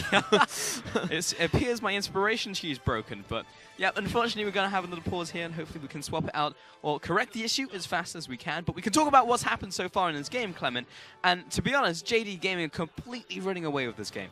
Yeah, so if we want to recap the game, the big 3 plays I would say was that they're the double dive in the top lane, and then again, the first kill that Tien kind of handed over to the Zoe from Yagao. Those are the 3 big things. The double dive in the top lane has really made sure that Zoom can be anywhere on the map, and Gameplank is never going to be there. Yeah. Gameplank is farming it up. He wants to get back into the game. So, you know, letting Ornn, a champion that has such high impact on the map, just move around and play these 5v4s. And they also have a fed Yagao. It's very difficult for Suning Gaming. I do expect them to kind of change up the ban picks in game 2, because this triple scaling comp, this like double kleptomancy thing, it's not something we've seen for them, and so far it doesn't look like it's working. I think we can go even further back, because you're talking about the top lane plays, but that's also because Tian got caught out on the top side trying to take Grump. He dies, and then top side of the map is just lost. Like, the entire top side of the map, there's wards everywhere. So if Tian wants to try and counter gank, he can't. Top dies, then top dies again, and that's where it starts spiraling out of control. And we can really talk about how Clid is controlling the pacing of the game. You see when he got that kill on Tien, he immediately pushed all the vision into their jungle. You know, he had the green upgrade, and without the camps there to for Sejuani to take, there was no incentive for her to go up there, so he was able to take 2 very, very easy ganks in the top lane. If we really go back and watch those tower dives, it was a 3v1 scenario both times. So you can see what Clid is doing. He's not only counter jungling, but he's also counter jungling to set up further plays. And that's the same thing we saw in the bot lane as well. He's just putting so much pressure on the map. And I feel this is something that Suning Gaming really do need to patch up if they're going to continue on their scrappy type of play style, is that they do need a top-tier jungler, a top-tier brawling jungler for that type of comp to really work. That's what I just wanted to see from Suning, to be honest. I wanted to see them try the strategy that has been working against JD and see which one's better. Like, that, to me, seems like a very interesting game. But they tried something new here, which I can't dislike, because I would obviously want to see Suning. Did they have multiple faces? Can they pull different compositions out, you know, not being guilty of the old WE, we have 2 compositions, but we do them very well, so we win everything. So it would be nice to see a team who's actually able to play these different compositions. You know, I very much liken it to one of the new teams that we have right now, FPX. You know, FunPlus Phoenix is a team who plays multiple different things. They keep losing games, but they still play very well. You know, like at some point that team's going to turn online and actually be able to start finishing out series. And I would like to see the same thing from Suning with this identity change. And I think it's really important now that we're 3 weeks into the LPL to talk about some of the ban pick shells that we're seeing from the teams coming out. So where they have the Rise, the Jarvan first pick, and also the Taric. So the way this shell works is that they can teleport with Cosmic Radiance, come on, be invulnerable the entire time their engage is over, roam warp directly on you. And in the interviews they said this was just the, if we sit on the enemy team, they die type of composition. So you have your good core there. You know, Crystal's good on Vayne, but I don't actually think the Vayne is the reason they're winning games. It's basically, Crystal, pick a champion that can follow us in team fights. So you have that core. You have WE's core, which is Caitlyn and Galio, and also the Gameplank in the top lane. Lots of pressure on that bot lane. Almost always ensures they get the first bottom lane turret. They also have the highest rate of taking that first turret. And you can see for Jingdong Gaming, they also have a very interesting core. All of their previous series, they have picked into a mid and jungle kill combo.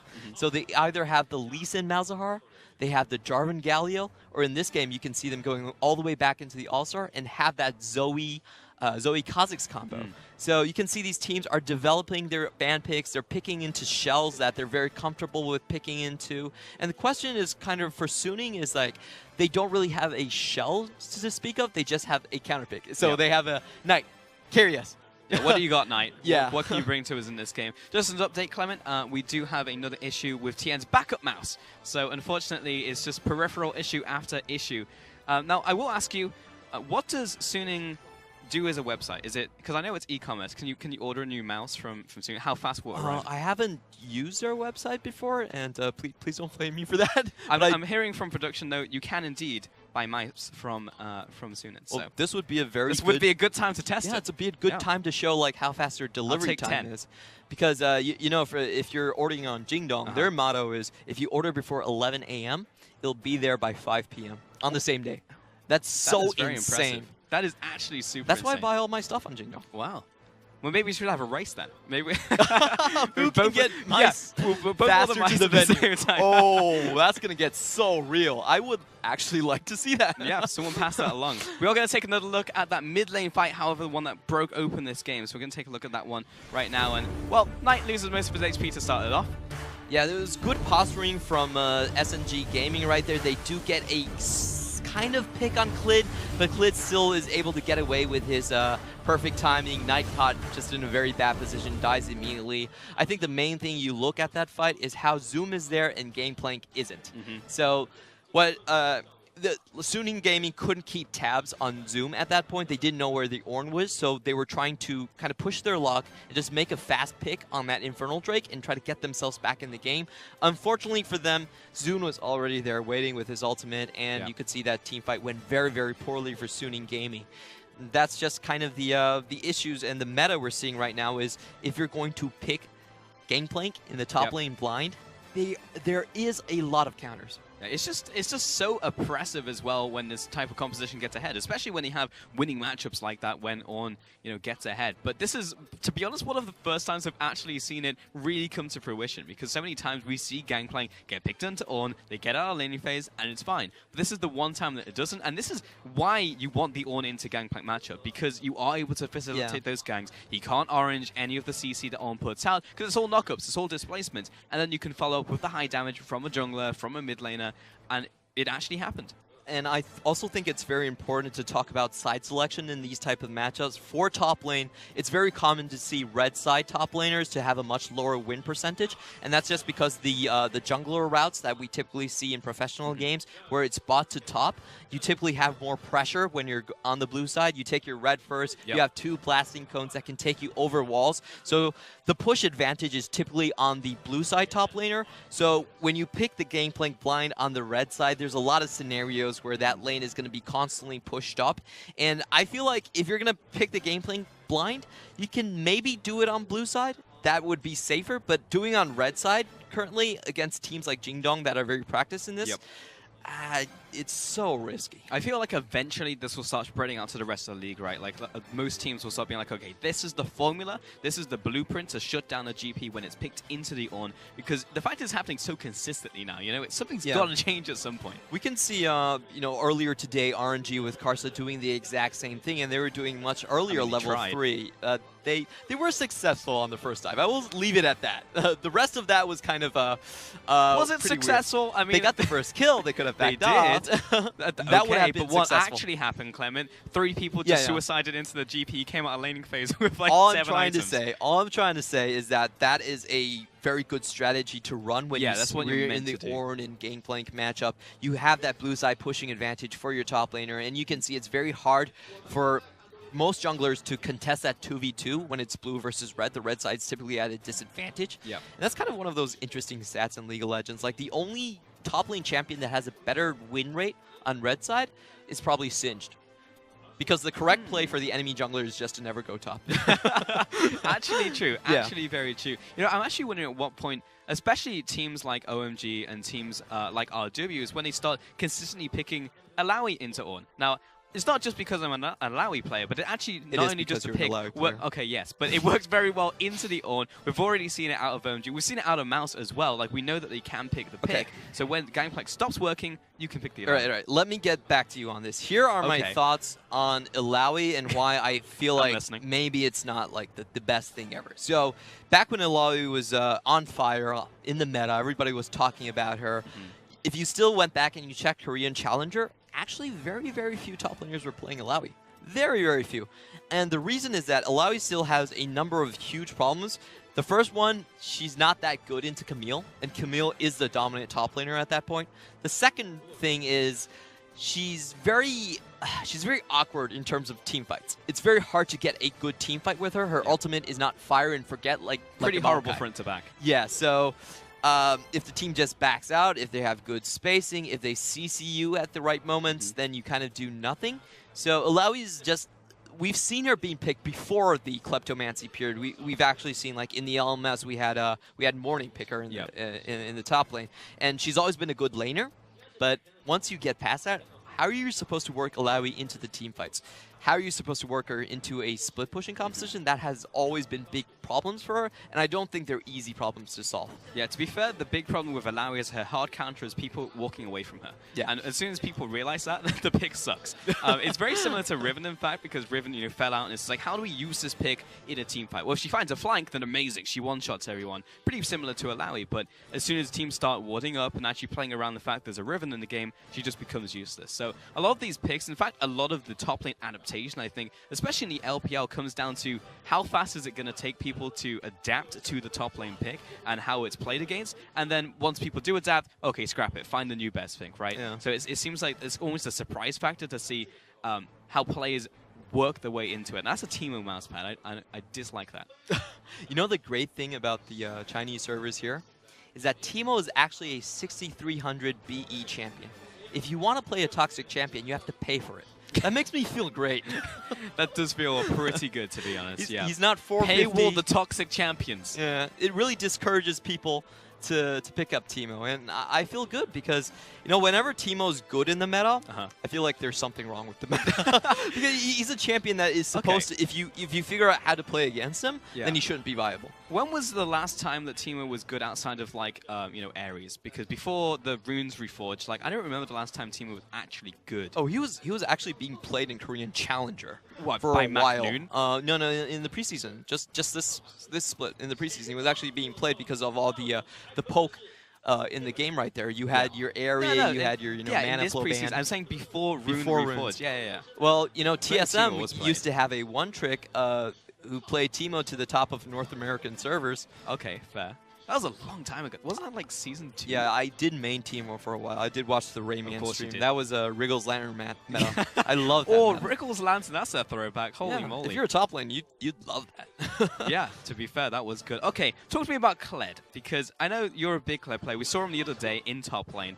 When can you pick Kled in the current meta? Because he's very, I feel like he's the LPL's mascot at this point. Like, because we saw him being played at MSI, it's like, hang on a second. What's this champion? We do have a lot of LPL players that do play him. Xiao L is one. Notably, Gimgoon is also one that has is kind of a legacy pick for him. The thing about Kled is that there are certain matchups that feel very unwinnable for him. So Kled is in competitive is purely a counter pick. That's the way I would view him. And the matchups that he does poorly against are the matchups where either the enemy team picks a tank that can outpush you, or they pick into a fighter that you can't deal with. So something like Fiora is a big no-no for him because that's just an unwinnable lane for him. And also picks like Nautilus for a long time were very, very hard counter into the Kled. The reason you would want to pick a Kled is if you see some of the tanks that are easier to deal with that have less wave clear, you can kind of bully them out. So picks like Jax you can bully out. Picks like Gnar you can very easily get solo kills. Picks like Maokai in the current meta you can actually somewhat deal with just because Maokai doesn't have the same type of wave clear like a Nautilus would have. So those are the times that you can kind of pick him into. I will say that his biggest strength is his move speed. Currently 345 move speed. If you pick him into a Vladimir, that's actually a decent matchup just because you have free boots over him. And Vladimir typically goes into magical footwear, so it's going to be 10 minutes until he gets that movement speed. So if the jungler's not there, you can very easily walk up to him. The best combo you want to do is just kind of get the first proc of E on him, auto attack Q, and auto finish up with your full combo, and he's basically out of lane. Okay, we do have an update, and that's the reason why this is taking so long was we did have to get a referee decision in because we are going to have a chrono break. So I'm glad you talked about that earlier, Mr. Clement, because we are going to have one. Because of the peripheral issue from TN, we are going to roll back to 19 minutes 17. So that's before all this craziness happened in the bottom side. Okay. So we are going to roll back and then play from there. All right, so it's going to be before the before Braum jumped out of the brush, it's only basically. 7 seconds from life. Oh, okay, so 7 seconds. I would say this is, I know this is very unfortunate circumstances, but we can analyze this from a logical standpoint, and I would say this does kind of benefit Jingdong Gaming, just because they now know the game is coming. Yeah, so that's a very obvious thing. I don't think we need to, work our way around it. That is kind of in favor of Jingdong Gaming at this point. So unfortunately, Suning Gaming, they're just going to have to find another way to break up that tempo. That's very interesting as well, because a lot of ganks in competitive take, 30, 40, upwards of that time to set up. So you path the jungler around there, and then you have to call people over, and there's a lot of setup that goes into it. So it's also unfortunate because there's no dragon now on the bottom side. So what do you actually go for using the people being in the bottom side of the map now? I don't think the referees can tell. I don't think they can tell Loken to, hey, you have to go up and CS those 3 last minions. I don't think he can do that. So it will be a slight advantage here for Jingdong Gaming. I think they will kind of just back up and play kind of defensive in that situation. Very unfortunate here. Hope we can get into game as soon as possible. Yeah, just try and wait it out for as long as possible, because Jingdong Gaming, wow, that was really difficult to say, are still in a super strong situation right now. Like, they first blood tower, they managed to get all the dragons, they're just significantly far ahead in terms of gold. So, to be honest, this game 1 seems almost locked down with JD Gaming already. For Suning Gaming, I feel like you kind of take this break. Oh, they can't communicate during break. No. So, well, they can each come up with a good solution, and when they go backstage, they'll discuss it. Yeah, they'll discuss it. They'll be like, okay, tell me, what were you thinking about during the pauses? So, yeah. Well, it is going to take us a bit of time to get the chrono break running, so we are going to send it over back to the analyst desk to get us through some of this time. Thank you very much, Boss. We are going to get into that game as soon as we can. During this time for Oscar, we've been hanging out here, going through Twitter, We've been hanging out with the Mandarin casters who've been, looking over here from time to time, asking what the heck's going on. They've been asking where the cheerleaders are. They want us to go and dance as well. Apparently, they wanted Milla to go down and be a cheerleader, and I actually agree with it. I think we should bring the cheerleaders back on, get Wawa on stage. There we go. Perfect way to fill the time. I mean, we still have tons of people sticking around here at the arena waiting for this pause to, resolve. We're going to go into a chrono break. This probably is going to be the first chrono break of the year, almost. At least in the LPL. That said, I do agree with Clement. I do want to echo his sentiment. Unfortunately, it sucks for both teams. We're only going back, I believe, 10 seconds, 19-17, so before the gank took place. But I do agree it does benefit JD Gaming, because now they'd be like, I guess we should probably just back up here. That's fine, and then continue on with their lead. Yeah, and unfortunately for SNG Gaming, that, as Clement mentioned as well, as Pulse mentioned, I believe, right afterwards, that probably would have taken them some time to set up as well. We'll have to see how that pans out. They could probably force the issue still and just charge straight in as soon as the, the game unpauses. I mean, to play devil's advocate, unfortunately, Suning also kind of dug themselves into a hole. So while it is never a great circumstance to have to go through this and to give a team effectively a second chance at avoiding a gank, there's still the fact of the matter that Suning decided to early level invade onto a Kha'Zix, got first blooded, lost priority control over mid lane because suddenly Zoe is now an early level 6 running around with a free kill, and then their tower drops incredibly early. So while the situation is unfortunate, it still stands that Suning have already put themselves in quite a deep hole before this even came about. The best part about that was we can actually take a look at those plays that were made, and we'll try and get them up as soon as we can. But this is really, set pace for this match. And it was from this. Why is he in this jungle? Yeah, because if you take a look on the map, he doesn't have eyes of anyone. And I'm sorry, Tian, that's not a mouse problem, that's a brain problem. Ooh. You walked right into it, and that's what happens. It gives away control over the mid lane. Now you see that Zoe has priority to rotate, and the casters talked about this, that Gangplank never gets punished. Well, it gets that much easier when everyone has an EXP advantage, multiple ultimates available there, while poor little GP is only level 5. From bad to worse, it's doubled down, and the very first tower to drop is the Ornn Tower, which means now you have a very early unlocked multi-man ultimate roaming around the map. And that's even before you take a look at the bottom side of the map, which is Varus Janna, which should have been kind of the fast push lane. So you unlock your team fighting power that early, and you know that your Janna Varus are going to be fine fine anyway. Yeah, top die, jungle die, now everyone's just dying across the rift here. And I know when that play happened, you were just going, he had one job. He had one job! One job. So Johnny had one job. That was not to die. Don't go invading into a jungler against a jungler like Kha'Zix. Yeah, Who does that? It's Ryze, Gangplank, and Sejuani on the top side of the map. So naturally, you know that you're just going to be playing defensively. You're there to secure vision. You're there to kind of scout out, figure out where Kha'Zix is, and just create a safety net for your laners. And then look for ganking opportunities later on when more power becomes available to you, either through itemization or through levels, particularly the post-level 6 Gangplank. But Tien gets a little bit too aggressive, a little bit too antsy, and really pays his team for it. Yeah, certainly does. Now, Suning, you know, they're really far behind Jindong Gaming in this match. And Jindong, you know, they are the favorites going into this match. They are currently top of the table. Yes, Suning are not too far behind. Currently sitting third, 2-1 on the ladder, just behind IG. But still, in this match, is there a way for Suning to come back? Because that gank looked like it was going to be how they got back into the game a little bit at least. I mean, there's always going to be a hope simply because of their composition. You know, given enough time, if they're able to acquire those items, they're still a very scary team. You've got the Ryze, you have the Gangplank, and this is even before you start, you know, involving Sejuani as real things like that. So, yes, the problem is it's kind of like, when would you be able to grab back hold of the reins? And you're looking at kind of mid-game, although it's probably going to be a later mid-game because the game is snowballing very quickly, or you're looking for picks. So it's either how are they going to take control of the vision, like which side of the map are they going to choose? This is our strong side of the map. And right now it does seem to be the bottom side, simply because Gangplank's like, I've got a free open lane, I need to farm out anyway, can you guys deal? Like, I'll throw you an ultimate occasionally, but otherwise I'm sticking right here. And so now it's just about Suning defensively warding so that they're not caught off guard by Ornn dives, and then trying to either create picks with their own defensive vision, making sure their jungle's cleared out, and waiting for Ryze and Ezreal to take over. Which is exactly where we kind of left off before we went into this chrono break. The fact that they are going into a bottom lane dive, and now we know this really affects them, and it was Xiao Ao's keyboard issue, so it's on the same team that this has really affected them by. But how do they move forward from this? Because that was pretty much one of the Hail Mary plays that Suning were trying to throw. This is, if I was coaching a team and they were kind of in a situation, this is probably one of the most important situations that teams need to learn, and it's okay. You've fallen behind, things are getting snowballed out of control. You don't actually get a lot of experience with situations like this, because when this happens in scrims, chances are everyone's like, next, and you just hard advance to the next game. So you don't get a lot of opportunity to try to make a comeback. The most important aspect is, again, the defensive vision. It's about purchasing earlier control wards, making sure that you're keeping track of the enemy jungle, and if you probably won't have lane priority because they're going to have control over the creep waves, have the experience, the item lead, and try to bait you into fights. So what you just need to do is just your defensive vision, and more importantly, denying enemy vision within your jungle or the safe areas that you can go to, and then you just kind of hunker down and try to deflate or trade when possible. So we'll have to see if they're able to do just that when we get back into the game. As we mentioned, there is a chrono break going on due to a peripheral issue, and that's with Xiao Ao's keyboard top center map. Xiao and Tien, come on, man.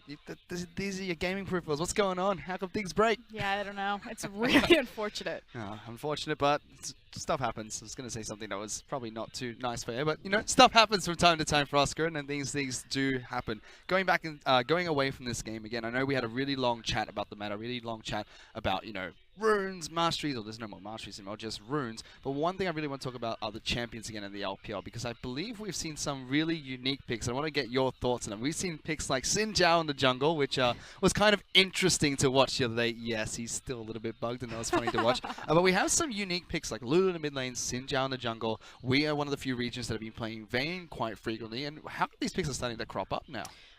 We talked a little bit about the Vayne, and I kind of feel the same about the Xin Zhao as well as the Lulu picks, or more of the French picks, and it's just the fact that a lot of our players have pretty interesting champion pools, and if you're known for a champion, chances are that you're going to trust them and allow them to have it. Fire Lily, of course, being the Xin Zhao player. We did even get the Chinese solo queue build with Static Shave second, and it worked in game number 1, unfortunately didn't work throughout the rest of that series. But in terms of, as we continue to experiment, I still think that it's interesting because historically the LPL has actually been quite unique on its picks. We were the first region to do Annie support. We were the first region to do Pantheon jungle. We were the first region to do Smite top lane with Flandre and then Shyvana. If everyone remembers that terrible meta that ruled the day for so long. But hold on. I think I got the cue. The producer's been telling us that. Unfortunately, we are still waiting for this chrono break issue to resolve. We're going to go into a very quick break, and as soon as we get back from that, hopefully it'll be resolved, and we'll be able to get back into the match between Suning Gaming and Jindong Gaming.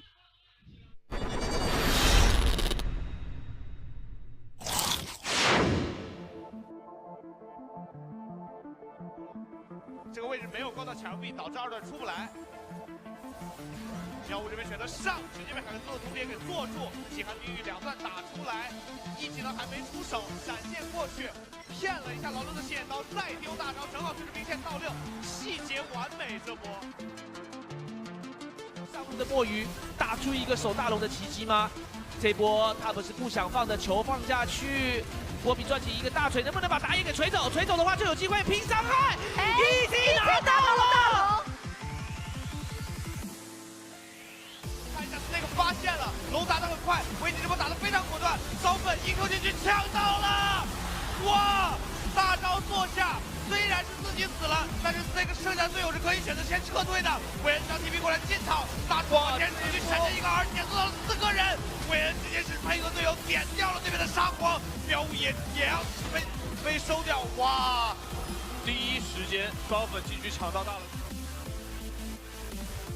就是比赛的时候还上 OP 点去抢，没有那么墨守成规吧？这边一过来打一套，打出了被动的一个盾，闪掉了1技能，这波出贝就在后面，直接给一个海克斯最后通牒做到。看一下夕阳这边是利用自己的金身，利用自己的一个 Q 技能，但是打野再回一点血，我闪掉了一个 Q 技能，后续出贝的伤害好像不太够杀夕阳，但是打出了一个被动以后，这个破冰的额外法术伤害拿下来，但夕阳还有闪现。 这一波先是一个2段 Q 打了一个真实伤害，然后当时彪想要开大招回头反打，但这时候发现自己血量已经被打太残了，打不了。劳伦特新剑高跟闪现一起交，没有后续的反击技能。说的了。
Welcome back, ladies and gentlemen. Unfortunately, we still don't have any updates just yet on the Chrono Break, and as soon as we know what's going on, we'll be able to let you guys know. As soon as that's done, we'll get back into the game. And you know, it's almost as if, you know, our producer gave us a break because the Mandarin casters got a break as well. They've been talking for years though, Frostgreen. I mean, we have Pulse and Clement just sitting over there, so whenever, you know, we need assistance, we can just throw it over there, they can throw it back to us, but those two, They're the real soldiers right now. My favorite thing is that they wear a dress shirt on top and then they've got their tie, but the bottom of them is all casual. And they've been standing up, they've been stretching, they've gone both ways over this way, they've been leaning back on the rail, they turn around, they've been dancing. They've been talking to us. It looks like they've been doing charades over there. They were talking to us. They saw one of us dancing and they were like, oh, they started dancing as well. They started talking about the cheerleaders, asking them to come back, jump on the stage to fill some time. But we will get into the game as soon as we can. I've been told at any given notice we can jump in and back onto the match, and we'll let you guys know when we can. And before we... Do you need a chrono break? Are you okay? I need a chrono break right now. Someone called him. Get him over here. But, when we're coming out of the break there, we were watching that new climb animation, and because we climb cinematic, I should say, and because we're always talking about the games, we're always talking about the players and the teams, we barely get a chance to actually just talk about League of Legends, because that cinematic is so damn cool. It is amazing to watch. It's probably one of the best ones that Riot's produced so far. Hard agree. I think how deep do you want to get in this? Let's go. All the way. Okay. I studied animation in school. It's actually what I went for college for, and anytime I see the Riot cinematics, I love that we do so many different types of styles. Like you look at the project animation, you look at the old school like 2013 Worlds, Korra-esque animation when we had the professional players as the champions, and then you look at that sick new cinematic, and I look at that one, I'm like, wow, the textures and the models are absolutely gorgeous on this. Looking how Echo, like how his hair moves and how beautiful it is when he's trying to, pull out, and so good. Yeah, it certainly is a great cinematic, and with that we don't get much time to ever talk about League of Legends in general. So Frostgren, how did you start playing League of Legends? My roommate actually got a beta key, and I had never touched a PC game in my life. I was exclusively a console gamer because I used to be really big into the Mario Kart local competitive scene, specifically Double Dash. I'm really good at Mario Kart, by the way, which everyone says like, I bet I could beat you at Mario Kart. Yeah. People play me for like 2 minutes, like, nah, this isn't good. I'm pretty sure every caster in our team now has seen you play Mario Kart. We now understand never play Mario Kart against Frostgren. Yeah, but doesn't end well. It does not end well. But my roommate really got me into League of Legends. Like, no, you should play it, and we didn't really understand how the champion system worked. That they rotated in. He thought that once a champion was in, that was it forever. So we ended up buying like Kale multiple times. So we didn't want her to go away and never have access to her. But it was Nidalee actually. He goes, you should play Nidalee. This champion turns into a cat. I was like, turns into a cat? I'm a crazy cat lady. Let's go. Well, your Chinese nickname is Cat Cat. It is Cat Cat. Yeah, and we actually have that in the English casters intro coming into the LPL for Cat Cat. I took a really similar path to you, though. I was a console player. I played a lot of Halo. I played a lot of Street Fighter as well. And then a couple of my friends moved over and started playing League of Legends and StarCraft. And like, come join me. Before you get into this, there's something people need to know about you, Fish. You are literally, he is literally the most competitive person I've ever met. We'll pick up like a game randomly. We'll be like, let's play a fun Steam game together just for like team bonding. And what Fish will do is he'll grind it like in the dead of night, like 14 hours. And we'll just be like, oh, we're here for a fun game. And Fish will just flex on all of us. It's no longer fun then, Fish. Dude, I still remember when we were back in the Oceanic office, back when Atlas was still with us, casting the OPL as well as the LPL. There was a fun little game that was released called Brawlhalla. Yes. We all started playing that. And it got to a point where I started using a lot of cheesy, dirty tactics, and Atlas literally was like... the streams, figuring out what the tiers of the characters are. Atlas literally we get into a game, we play, and I use all those tactics, and I win. And then Atlas just goes, all right, if Fish is in this match, I am not playing this game. I'm done. I am done. No one wanted to play Brawlhalla with me anymore. But yeah, I started playing console games, was a big Halo player. Then a friend of mine, told me to come jump onto StarCraft, and then from there we went to League of Legends. And Didn't you have a stint in FIFA? No, that was in between. I quit League of Legends. That's another story. I don't think we have enough time to get into that. I quit League of Legends for 2 years and had a stint in FIFA. That was a lot of fun.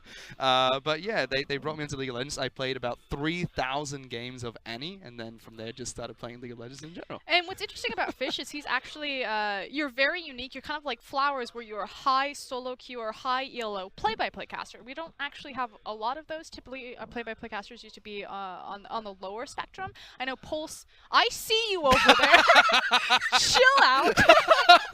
Pulse like throws throws his hands up. He's like waving down an aircraft Pulse carrier. and Clement are sizing up right now. But Pulse and Fish are high ELO play-by-play casters. Now, the reason why I don't give Pulse credit is because he plays Alawi and Urgot, and playing 2 champions doesn't count, you boosted animal. But Fish plays pretty much everything. What? And, no, I play Misfortune. That's all I play. he actually plays like everything. And the thing is Fish is much better than me mechanically at the game, and so I get really frustrated because I watch Fish play and I'm like, he's so brain dead, but he does so well, and I hate it. I think I'm terrible at this game. The best game I've ever played was back in the Oceanic office when I was playing a solo queue game. I got auto-filled to jungle, and I was like, Indiana, help me. I don't know what to do, and you stood behind me, just coached me, and told That's me what we should do. We should do tandem mode. No, I'm serious. We're gonna get an account. I'm just gonna be your brain, sit next to you, and you're just gonna press the buttons. It's perfect. Oh boy, but that's kind of how I stopped playing in a high-level League of Legends. I got to my Challenger promos. This is back when I was still working. He is actually that good. He's not even kidding. He's actually very I good. used to be okay. I was never great. This is just solo queue. Remember, solo queue, you know, it's not that competitive. I got into my Challenger promos for the first time when I was still living in Singapore and working for Garena at the time. And won 2 games, duo queued with one of the pro players back in Singapore to try and win the 3rd game, and finally get into Challenger for the first time. Lost. Got back into promos and said, well, that guy's a boosted animal. I'm not going to do a queue of him. Got into my 2 games, and then he got into the opposite team for my next 3 matches. And destroyed you? And destroyed me in every single match. And then I went on a 33-game losing spree and quit League of Legends for a year and a half. That's a hard rage quit. No, I feel you. I was going for my my Diamond promos, and I got stuck with a bunch of OPL professional players in my game. Oh, boy. Yeah, and then they saw me, and then they just camped my lane. I was getting ganked at like 4 minutes by 5 people. I was like, great, thanks, guys. Well, we've duo queued together and played against... Is that when we ran into Juice? We ran into Oh, Juice, yeah. and Juice was not happy after the whooping we gave him in solo queue. He came in to play an OPL game, I think 2 days later, and just saw us, and he was like, no, not having any of this. Got the silent treatment in the office. Yeah, now producers are telling us that we're boosted. We'll take them on any day. He can talk a lot of smack. I can. laned next to him, and there is some questionable choices, Mr. Producer back mean, there. He is the producer of this My show, mic but suddenly cuts. we have the microphone right now. We have the ones on air. But yeah, it's a lot. It's really interesting because we come on and we talk about League of Legends all the time, especially towards the pro scene. But it's very rare you actually get to sit down with casters and actually talk about League of Legends in general and actually playing the game, because we're always so focused on the esports side of thing that you really forget that, you know, there's a whole nother part of League of Legends that's available. Yeah, that we're all just obsessed geeks, and what we do is we talk about and watch League of Legends all day, and then we immediately go home towards the office, and then we stay up till like 3 a.m. playing solo queue, wondering why we do this to ourselves. And there's just a point where you push back from your desk, like, I don't even like this game. I don't even like this anymore. And the next day you're doing it again. Next day you're coming straight back, doing it again. Then you're going straight on air talking about League of Legends. Like, I really like talking about this thing. I don't understand what I was doing yesterday. You repeat. And it's repeat not the just us. cycle. I've played with the EU guys. I've had Deficio and Draco. I had Dracos most recently on my team. That guy is a muppet. Ah. Let me tell you about the Kane-only jungler. Sounds like Spawn. Oh, Good God. old Jake Spawn Tiberi. He'll pick up the newest champion that's released and he just plays that. Been told now he plays Alistar mid and Kane only. He plays Alistar support with Smite, which can actually work now because of Unsealed Spellbook, which is just scary. But this guy would just run straight AP, smite your creep, and then just like peace out of your lane, and then just start one-shotting people. Oh, he's someone we miss dearly on the LPL. He was one of the original LPL casters, still back in Australia. Hello, Jake Spawn Tiberi. Yeah, but unfortunately didn't make the move over with us. He's still casting the OPL though, but now he's a play-by-play caster for Oscar. What the heck's going on? To be fair, that is every color caster's dream. I know that like Dom is sick right now, and Pulse and Raz, Pulse and Fish are trying to pull like the hero play-by-plays, which you had some incredible calls yesterday, Fish. Thank you.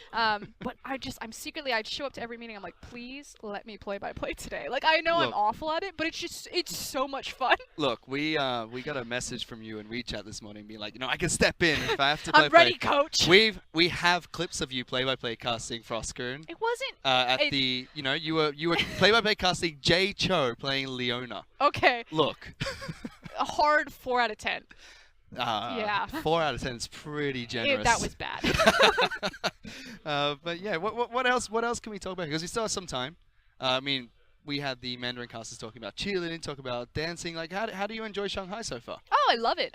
So we can actually talk about our boarding house. Oh boy. So all of the casters live together. We do work together, we play League of Legends together, and we all live together. We've got 2 different apartments, and we have 3 casters in each one. I believe Clement was the only one that escaped. No, he didn't. He dogged us. Clement was meant to join us, and he was like, nah. He dogged the boys. I'm getting my own place. I want to live alone. And then, you know, he's just Clement. So it's Dom, Raz, and Pulse in one house, which I have no idea how that house hasn't burned to the ground yet, in all honesty. And then it's Fish, Rusty, and me in the other house. And it's interesting. Their house is like really Japanese themed. They've got like an exposed rock wall and nice hardwoods, and ours is more like the British, like Victorian themed house. But we live in the same complex. We can like walk to each other's apartments, and so man, we do everything together. How have we not killed each other yet? We probably have a few times. But it's just so nice because like our view is amazing. Like being able to open up our windows and we basically have like a Shanghai cityscape right there, and then all of the amazing restaurants that are close, and any type of food that you can ever imagine.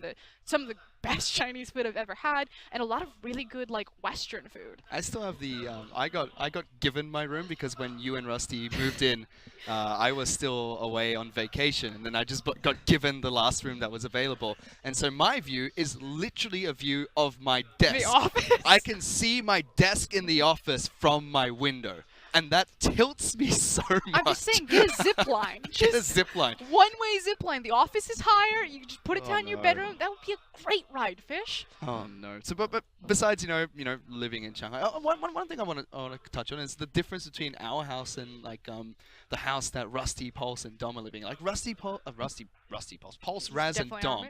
Pulse, Raz, and Dom live in like a really communal-based house. Like they're always in the living room. You know, it's nicely set up. We never They've talked got to each other. they've got great like furniture. Like it's all set up. It's really homely, really cozy. And then we're just always in our room. You come into our house, there's like a random box, and then it's just like really quiet and cold. I think our house sits at 13 degrees Celsius right now. And Rusty's blanket. So our house is freezing because we're never home, so we don't feel the need to turn on any heat. So Rusty and I just ordered a bunch of blankets off of JD actually, and Rusty didn't realize what he was ordering. He got like this mermaid blanket, and so you look inside his room and it's just like classic boys room, like some clothes on the floor and everything looks pretty masculine, but then there's this bright pink, like with seashells on it, some sort of comforter. He also tried to get some bath mats for the Oh, shower, the Hello Kitty? and then he got Hello Kitty bath mats. I still don't understand. By the way, we're taking questions from Twitch, and someone's asked you a question, Indiana. Who is your favorite player in the LPL? Really? How does no one ever know this one? Everyone has to know this. Everyone does have to know this. My favorite player in the LPL is Clearlove, and the reason why it is Clearlove is because when I first started casting in 2014, that was kind of Clearlove's resurgence. I mean, he started obviously in Team WE in 2012, but that was when the rise of EDG came about. And I just really loved Clearlove's story. He reminds me a lot of High, and it's always very unfortunate because I feel like the Western audience has a bad rap for Clearlove. They don't really understand his story as well because the snippets that they get of him are his worst failures, unfortunately. And what's really devastating to me is that at MSI 2015, the famous EDG win over SKT, a lot of that narrative, which it was a phenomenal cast, not trying to take away from that, I thought Deficio Jat did a great job there, was the counter of Faker. You know, it was Faker's undefeated LeBlanc. Big Morgana pick in the mid lane. And the Morgana pick, and the Alistar pick, and the brilliance of that. But underneath all of that, it was Clearlove playing Evelynn, which was his legacy champion. When Clearlove picks Eve, it's him saying, "This is on me. Trust me." And you can see it if you go back and watch the VODs. You can see, you know, Coach Aaron sets his hand on Clearlove's shoulder. And he's kind of giggling. It's looking back and forth. So for a hardcore Clearlove fan watching that game, it was, you know, it's Faker's undefeated LeBlanc versus Clearlove's signature Evelynn. These two titans of the game that have just gone to superstar status facing off. And Clearlove didn't back down, and he won the game with Evelynn. And what's unfortunate is we may never see Clearlove rise to that same success point again. I mean, EDG keep choking at Worlds, they keep dropping, you know, this time in groups, previously at quarterfinals. That might have been it, really, to celebrate for him. And he really didn't get that sweet, you know, final narrative moment to the Western audience, like, holy shit, I did it. And if you want to try and find that actual moment that Frostgren was talking about, I believe LOL Esports released a mic check after that MSI, and you can see the exact moment where Faker picks up LeBlanc and, you know, SKT is surprised that it's left open, they lock it in instantly, and that exact moment where the coach goes up to the, are you sure? And the exact response to the player is like, trust me. And that was a very historical moment, and kind of like the rise and fall for China. We can go into that for a long, long time. But one other question we're getting here is, hello. I randomly have Pulse trying to sneak in behind me. I could see him. I could see him. Best part, because of his hair, he just looks like a shark. It's like donut. It's like Rek'Sai. No. There's this famous comedian. Are you just slipping in here? Yeah, Pulse is just joining us. Just sit on my lap next time. Like, I'm trying to get over to the position we have for 3 people here. But we having a party over here? I could see it happening. I was like, okay, Pulse is going to try and sneak onto the side of the they're gonna desk. take a close-up. And, you know, we're going to get a close-up of me. I'm just going to try and fill. And then I just see on the side of my, from the side of my eye, just this hair moving behind me to try and get into this. Like, welcome, Pulse. Our Hello. producer was like, we'll keep it on a tight shot. They'll never notice. I was looking at the program and it was just like, I was just bobbing along. And I was like, well, I guess I'm here now, aren't I? But this is perfect because now you get to see kind of like the strings behind the show. Whenever it's on a, oh, it just swapped back. But whenever it's on like a shot like that where it's tight on someone, chances are that the person who's not on screen is like fumbling with their headset. There've been multiple times. So the cord behind my microphone is not clipped in right now, which means whenever I turn, it snags. So every time that camera has gone, the Frost going to be like, get it off of me. Samuel. Trying to get it rid of it. But welcome, Pulse. Hey, how you joining us in the That's pretty good, man. I was getting bored over there with Clement. It's just like, because every time you're talking about, because when you talk about a topic, I'd be like, hey, Clement, you know, how's your house like? And he's just like, well, I live by myself. I was like, all right, great, Clement. Like, so I come over here with you guys.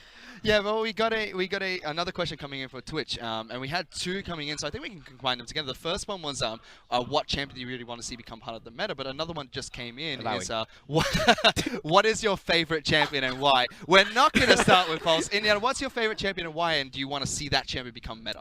Jinx and Jinx. My favorite champion is Jinx because I'm an AD carry main, and I feel like Jinx from an aesthetic design fits her playstyle the best. So the fact that she's like a trickster, that she's supposed to go in and out, be very chaotic. I feel like you actually get that when you're playing Jinx. I just think she's super awesome to watch. Like it used to be in 2014 EDG, the famous composition was the Nunu Jinx comp, and Clearlove would go into the big Nunu ultimate, and then on the absolute zero, Name would start proccing the Jinx passive and just be zipping around, and no one could catch him because he was standing on top of the giant slow. I just thought it was super cool to watch. Why'd you pick a champion that sucks? What? hey, the Jinx has been played in the LPL. It has actually been played once, so yeah, how did that go, Fish? I don't know, how did your Urgot Alawi games go?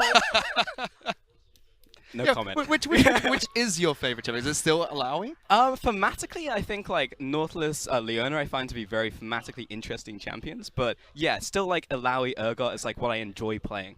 Okay, yeah. well, mine's still going to be Annie. I even have like Tibbers tattooed to my arm now. That's how much I really enjoyed playing Annie. That's a commitment. I used to get a tentacle down my arm. Yeah, just got like a full like Nakamura, is that what I call? Like yeah, a full like tribal Nakamura. The whole like idol, that would be sick. Yeah, I was actually really excited when Tabe picked up Annie at Worlds and kind of made that a meta champ before I was support, so I was a little bit sad, but still it was pretty cool to watch. And I just realized something, as I can see, the game is actually starting. Oh, well, Well, Pulse is over here now. Pulse, go get back to the casting table. We'll see you in a bit. Indiana, we're going to go back into this game. All we can see right now is what is behind us. So, just to catch everyone back up, this is effectively what happened. They tried to invade level early on Sejuani into Kha'Zix. Kha'Zix severely punished them. Zoe got ahead, and then they've been pivoting around Orin and Zoe. We are going to go and get into the game as soon as we can. So let's send it back to Pulse and Clement to take us through this game. Thank you so much, guys. I've made it back over here with my homeboy, Clement. What's going on, Clement? I'm your homeboy now? I don't even live conversation, with you. Clement. Okay. But we're getting back in the game. So apparently Jingdong did not die to that gank. Surprise. Yes, so we had the chrono break. It was about 7 to 9 seconds that we had on that one, so we went back to exactly 90 minutes and 12 seconds, I believe. Yeah, 90 seconds and 12 seconds. So The gank never happened. We had the pathing towards bot side from Suning, and now they just have to try and find what else to do with that pressure. Oh, there's a Everyone gank in disengaged. top lane. Just kidding. Top lane, we're going to have Zoom right now being initiated on by Xiao Ao, trying to pick up this kill, because right now Xiao is very far down. Knight's going to pick up the kill. Good play over there. You know, they have this. You know, you can really see the team chemistry coming out of Chrono Breaks. They have the better chemistry. They're already on their feet, setting up the play right there, catching Jingdong off guard, and taking Zoom down for a shutdown. Yeah, so the first kill of the game. At least we're not going to have a perfect game now out from JD Gaming versus Suning. So he did manage to get that one kill back. To recap for anyone who has just joined us, JD have complete control over the map. 2 towers, they got First Blood Tower as well. Top lane is pretty much unkillable. Logan just killed bot lane as well. And they are just incredibly strong across the map because of what was facilitated by Klid, Yagao, and Zoom. Yeah, Jingdong was very far ahead in the early game. They dived top lane twice. Xiao El was down 40 CS at the 10-minute mark. And now we can see Suning kind of clawing their way back in. We said before the break that their way in was going to be that Sejuani gank, and they did get that in the top lane. Yes, he managed to make it work in the end and try and catch this gangplank back up. You know what, Clement? We were sat at 18 minutes and we're like, he's only got that Triforce. Now he's got 2.5 items. This is how crazy gangplank is. He got demolished in lane. He got dove twice. He got killed multiple times, pushed out of lane, down and farm. Now he's caught back and he's still super strong anyways. But we see Klid coming in here. Yeah, Knight's going to get caught out. Oh, the paddle star. Going to go into that Zhonya's Hourglass though and jump on out, so Knight is safe. Going back on the gangplank, yes, he was very far behind in lane, but he also had a lot of time to catch up. What Suning was basically doing is telling Xiao El, okay, we know we're behind, just farm it up. And they let Zoom roam all over the map. And that's why you see the 5 kills on Jingdong. That was, basically that Ghost Blade was paid for in blood by Suning. Oh yeah, 100%. JD actually putting wards down around the Baron area now. We are 22 minutes in, so there is actually a possibility for JD Gaming to go towards that. Suning all going towards what I'm going to dub as the SOFM bush. Klid walking into... He's very much showed himself. He's going to jump out with a leap and manage to get out alive, though that was the fissure being used by Yoon. Yeah, that was very clean from Klid. Actually gets an ultimate out from Braum, so they're going to be able to push into this quadrant of the map and get that vision that they didn't get the first run. Yeah, now just clearing out these mini waves, trying to push out these waves pretty much from Suning, trying to get out there and at least place some vision around the Baron so they can contest it. But it does look like Loken and Klid going to start this one off. There is a ward there, and I should don't... be disabled, no? I don't think there's a disabled icon, so Suning... Oh, there is. Yeah, it has been spotted out regardless by Fury's ultimate. They're going to go back onto it once again. Tian's literally over the wall. There is no vision for JD over the wall of Baron Pit, so they don't know Tian is available to steal right now. Gangplank ultimate's doing a lot of damage. Tian's going to go with the initiation, but it's a little too soon. He's still in the pit, though, so this is going to turn to a 50-50. It's going to go over to Klid with the secure. Tian goes down. That was actually a terrifying play from Jingdong right there. Now, these are 2 very green teams, and we often see them going for very needless macro mistakes, and I would call that a macro mistake right there. They were taking a 50-50 against SNG. You can look at Tian's level. He's level 12, so that's the same level smite. You have a Gangplank ult coming down on you at the same time. You're so far ahead of the game. You don't really need to risk that, but, you know, props to them. They still got the Baron. Yeah, I've still got the Baron, but 50-50s are not really what I, like to see, you don't want to especially take against that right this team. there. Because you're going into a scaling comp from Suning Gaming at the end of the day, and we were like, I don't know how I feel about this, especially because it is Suning. But if they do get the Baron, they get time to stall, then GP gets big, and Rise gets time to scale. So that could have gone pear-shaped very, very quickly. Yeah, and they're really lucky to have been able to smite that Baron away. Good job from Klid right there. That could have gotten Suning Gaming back into the game. But since that didn't happen, we're going to talk in our new timeline. And we can see Jingdong, now with the Baron buff, is going to push down these towers fairly easily. I feel like Suning Gaming is probably going to be relegated all the way to their high ground. Yeah, well, Fury just loses half his health because that went past Braum's shield. Mid lane trying to clear that one out with the 2-shot barrage, but the constant poke from Yagao making it so difficult to step up. And you got Varus coming in here. This is a very difficult composition to play against when they are sieging your towers. Towers about down to half. Another Braum put to sleep. Lots of damage onto Klid though, courtesy of Knight, but the poke just keeps on coming. Good damage over there. I feel like Jingdong Gaming doesn't need to push too hard there. They still have a fresh bot lane tier 2 turret that they can rotate into. So I'm not sure why they're trying to force this issue so hard, especially when they don't have minion waves. And to be fair, because they are so far ahead, I think they'll manage to make it happen regardless. Redemption coming down will heal Klid back up to full. or at least half. Yagao managed to dodge out of the flail there from Tian, who's trying to find his flank off to the side. Does have his ultimate available, but has lost all his health, so he probably has to go back to base now. That's a 50% chunk there coming out from Jingdong Gaming. Just from Yagao, he's very far ahead in this game, as we can see. But ultimately, that was a successful defense from Suning Gaming. And now it's a bit too late for Jingdong to actually rotate into this bot lane tower. And Zoom's going to be pushing up here along with Yagao, looking for these sleepy trouble bubbles. And Zoom's so tanky, it doesn't even look like he's taking any damage from these tower shots. Trying to buff up the Baron minions once again, and looking now at a two-pronged assault, as Aloka is actually still staying in that mid lane, pushing in that minion wave. Zoom stepping up, but there is still very decent wave clear coming from Sunin against his Baroned up minion wave. I would say this is a bit of a missed opportunity from Jingdong. They didn't really punish any of Suning Gaming's cooldowns now that they're missing a lot of their ultimates. Overall, I feel like the mid lane push was a bit too optimistic. They could have gotten the bot lane very easily. Well, luckily there is a massive minion wave mounting on the top side of the map as well, so JD will have something to rotate towards if mid lane doesn't work out. Though over time, Yagao is constantly getting these paddle stars to hit the intended target, so maybe if one does happen to hit Fury, maybe it hits Knight, you might be able to push in for this one, but the minion wave is about to crash and one more minion wave in top. This is the last minion wave where Suning doesn't have their cooldown, so if Jingdong Gaming really want to make a play, it's going to be now. Gonna give it a shot. There's the ultimate coming in from Brass. Chains of Corruption will land. Follow up as well from Zoom. Braun very low, tosses out the fissure, and he's trapped mid-air as well, put to sleep. Comes back down, instantly dies. Knight will try and teleport back to his double Nexus turrets. Zoom is zoning away the whole enemy team though. Lots of damage onto Tian. Middle inhibitor falls in top lane, easy rotation. That was great timing from Yagao right there. Stops Yoon from really blocking the Ornn ultimate. Ornn ultimate allowed to go through the entire composition, and they play around the cooldowns very well. That was the last minion wave where Suning Gaming did not have their ultimate, so Jingdong just hops right in and gets 2 objectives right there. Yeah, Jingdong just increasing their lead exponentially at this point as they go back to base, get to spend all of that gold. That's going to be the third AD carry item picked up there from Loken. Actually going towards a Ruby Crystal here as well. Pretty much gearing up towards this last fight before they even end game 1. And now looking at the map, what Jingdong Gaming can decide to do is just clean up their jungle, wait until the 29-minute mark. This is and then take the Drake. If they take the Drake after 29 minutes, then the next Drake will respawn as an Elder Drake, and that would be very beneficial for Jingdong. They don't have to take the Drake right away. They can wait a little while and then set up for the Elder Drake play.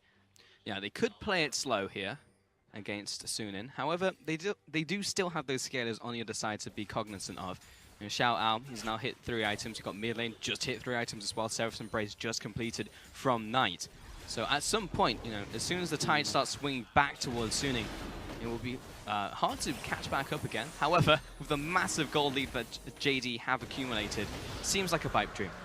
That's, you know, it's kind of a... I would still wait for the 29-minute mark, because then you get another Drake that isn't the Elder Drake, and I feel like that kind of slows down your game pacing. You're not putting as many threats on the map as you would have liked, but Jingdong still opt into the Ocean Drake there. Yeah, they still take it down. Suning Gaming, moving towards the top side. Zoom is very tanky, so they have to hope that they have the damage. He's down to half right now. Ornhorn comes out, going to get the knock-up onto Rise, but they do manage to finish him off. Tian, very, very tanky. That was 3 members committed to the top side of the map. JD, 4-man strong, will be able to knock down the inner turret here. We're looking at those recalls now from Suning. Yep, and when the 5v4, they should be able to defend this high ground. Shouldn't be too much of a problem for them. Gonna try to round down to half. Ultimate comes out from Braum to clear out the minion wave. Fury dropped down very low out from Yagao. Now just tapping away at this tower without the minions, waiting for this one to come in. Xiao Ao's actually in top lane right now, looking for that recall. For Suning Gaming, they really need to keep their tanks in the front line at this point. I believe the Sejuani does have a Warmog, so even if she takes a huge chunk of damage, she can regen that back up. It looks like Morello's from Yagao though, so actually has that healing reduction for a couple seconds after it hits. It drops to below 35% HP. So it's just timing them out right now. Suning are just getting poked and poked and poked and poked. Trouble bubble. It's really annoying to play against. Minion wave coming in at around 10 seconds into the bottom side. Super minions knocking on the front door in the mid. And we're actually still waiting on Zoom as well, who's just respawned. Has the teleport if needed, but we'll just walk on up. He's actually going to teleport to this minion as the tower is targeting it, trying to crack this tower during that time. now that he's arrived. Not sure if Suning really want to defend right here. Might actually have to concede this inhibitor. Yeah, as a 5-man, it's going to be very difficult, especially when Fury takes another Q to the face. Yoon doing his best to body block all of these paddle stars coming out from Yagao. Another inhibitor falls. That's 2 down. JD moving towards the top side of the map. Now Baron has also respawned. Very easy gameplay for Jingdong right here. I'm not even sure what Suning can really do at this point. Desperation Baron. I'm not sure they can even venture outside of their base at this point. It's going to be very, very difficult. And you can see Klid even staying around. He knows that he has a chance to pick up stragglers at this point.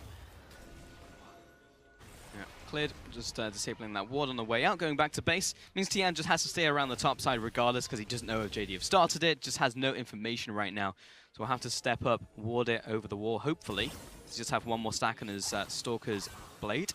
What Suning can do is they can kind of hope for a steal. They have the Braum that can block the Ornn ultimate, which is the main source of the gauge that Jingdong Gaming actually has. So they're relatively safe, just staying on the red side of the jungle and trying to dissuade Jingdong from actually taking the Baron. And this is exactly what they're doing. Yeah, Zoom just going to be the one to tank up this Baron. Just have the Warmux himself, so it's not really going to hurt him too much. He's going to go and heal back to full.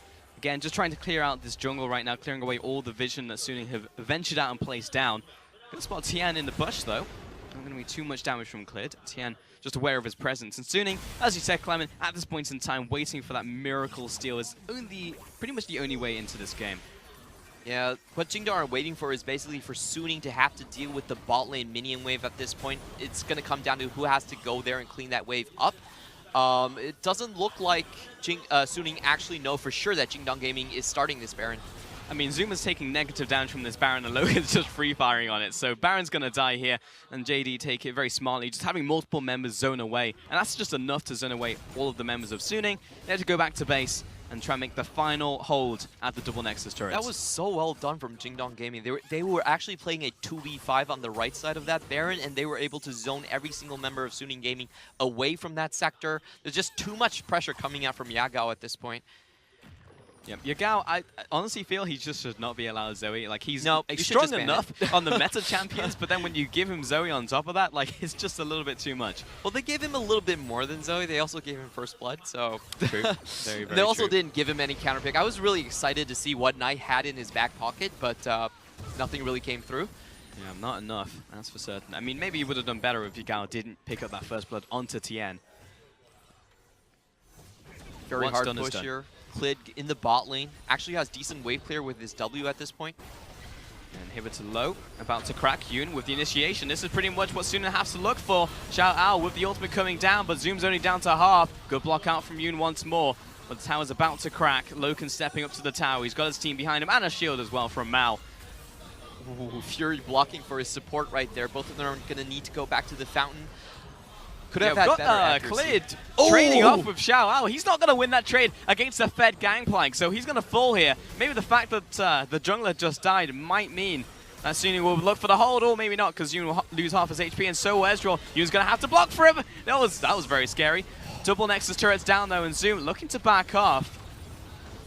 Some of these members are starting to get chunked. 4v4 situation right now, but both of the Nexus turrets are already down. Fury goes down as well. Yeah, not gonna happen. Fury is a dead man. Another knockup coming in onto Knight. He's gonna Zhonya's Hourglass and teleport back to base, but unfortunately, the Nexus is what counts, and that one goes down. JD pick up game 1. A super fast and clean game coming out from Jingdong Gaming. It really did feel like Suning was trying to pull something new out of their hat, opt into a new composition, but we did see the same flaws that we were worried about that we talked in pregame. It's Tian not really being able to hold the pressure from the enemy jungle. And frankly, we have to call a spade a spade. This is a very difficult game to play for both teams, you know, especially Suning having those problems with the peripherals and then having to continue playing after that is obviously very difficult. Then playing out the rest of the game, that's mentally demoralizing for them. Yeah, I hope they had a good discussion, or they thought about what they were going to do in game 2, because I really felt like that game was a kind of a foregone conclusion at the 18-minute mark or so, when they were like 5-0 and the game blank was 40 CS behind. Yeah. So I hope they had a lot of time to contemplate on what they actually want to play, and the next time around, I feel like actually in this matchup, it might be very interesting if Knight can go on the blue side, because he also has a Zoe pick. Yeah, maybe even look for those counter picks and just kind of go for what Suning have been known for so far in the LPL. Either way, we're going to send it over to the analyst desk to take a look at that game. Thank you very much, Pulse, and I do believe in a few seconds he's going to start crawling over here again, or hopefully not. The army crawl. Thank you so much to you guys back at home who are still watching. We're very sorry about the pauses that we had to go through. We hope that you liked our little mini segment there. And normally, after a game, we like to break it down and analyze it a little bit, but it kind of feels like we should recap that, because it has been a long time since we sort of started the game. So let's start with how this game started going in Jindon's favor. It all started with a little-known champion known as Sejuani, Frostgirl. Yeah, so Tien on Sejuani, we said it before, I'm going to say it again, that's not a mouse problem. This is actually just a brain problem right there. He tries to invade when he should not be in that jungle and is rightfully punished. Now the problem there is that Zoe is the person who ends up with the first blood, gets the added experience, and suddenly Zoe shows up with Ornn, and they're both level 6. Gangplank normally isn't punished in these types of situations, and that doesn't go unpunished today. The LPL finally recognized that GP as a last pick into an Ornn is susceptible, and they gank him multiple times. So now you've got the mid lane winning, the top lane winning, and it all just snowballs into worse because Ornn's tower is the first one that goes down, and suddenly he is unlocked to be a menace. And it just leads to plays like this, where Suning tried to fight back, but Yakal's just way too strong, and from here, it was slowly just lights out for Suning. It went to a 50-50 Baron play, as our casters were talking about during that game, but eventually they just closed it out against Suning, and there wasn't too much they could do. Yeah, and I do agree with Clement, that Baron call was incredibly risky. Now, that said, a lot of LPL teams, not just Suning and JD, who are very green, will also go to that Baron call, and it just goes back to that whole idea that the LPL, we're gamblers. We think that we're just going to bluff you, and so we'll take the 50-50 Baron call, and on the international stage, that can either be our defining feature, or that can be the sword that we fall on, because if we get it, then we snowball like crazy. And as we were mentioning during the first series of today, there have been so many Baron steals in the LPL, one of which happened today in the last set, where Flawless was able to steal Baron away from RNG, and that swung the game in Rogue Warrior's favor. So it's scary to think that Suning Gaming could have done the exact same thing here today, and there were only 2,000 gold up at that time. That definitely could have swung the game back in their favor. Absolutely, especially when you look at champions on their composition, like the Gangplank, like the Rise, the Baron buff would be enough to kind of get them back into a situation of power, which Pulse mentioned it during that cast. GP was already starting to climb back up because, hello, GP. Well, as we mentioned during the recap as well, it was Sejuani that dived into the jungle, but it was the mid lane pick that picked up all the spoils. Yakal picks up the MVP for that match, rightfully so, on the Zoe, who is still such a frightening champion. And right now, he is the #1 Zoe player in the LPL, not just because of his moves, but the fact that he keeps getting this champion. He's played it 4 times now in the LPL, and it's like, what is happening? You can also see MVP 4. I wonder which champions he got that on. Probably all of them on Zoe. And, we talk a lot about Jindon Gaming, how they picked up the victory there. One thing that we really have to recognize, and what's something you and I noticed during the game, was Suning Gaming's mental fortitude. Because they were down 10,000 gold, their Nexus was being destroyed, and we could still hear them cheering and screaming every single time they got a small kill, even as their Nexus exploded. So we have incredible seats in the LPL arena. We're actually sitting on the very top, and then down below us is the house, and then there's the stage right across from us. And the thing is when the players start yelling, when a team fight starts happening,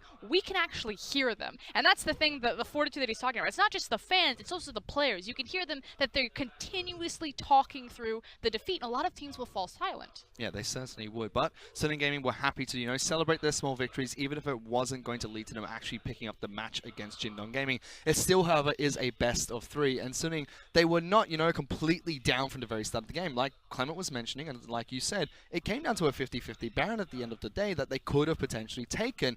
What did it need to change, though, going into game number 2? I need to hit the smite that time. No, I think Tien just needs to chill out a little bit. I like to tell teams that when they go into champion select, especially when things are loading up, and I believe Koma was also famous of doing this, is he basically goes down the line to every single player, and he basically tells them or reminds them what their responsibility is to the team and to the game. Like, oh, level 3, you're strong, and remember that we can gank at level 6, and this is our core champion. Just a friendly reminder of, hey, what's your game plan from minute 1? Don't forget that and follow that through, because I think that's where the thread kind of got lost. I mean, were you watching the NALCS this morning where we had the listen in with Reapert from Cloud9, where he went down the line, did something a little bit different though. He was making sure that his players' brains were working, if I'm not mistaken. Is that something that needs to do with Tien though? though, after his very early level I 1 would invade? just kind of wake him up a little bit. I think there was a bit of a questionable call, and unfortunately his mid laner was really the person who paid the price for that. But it's not just Tian. I know it feels like we're picking on him. Emelec, she has been just as guilty of that. So from the veterans to the newbies. But that was just game number 1 of a best of 3 series. We're going to go into a break, but we'll be back with game 2 shortly.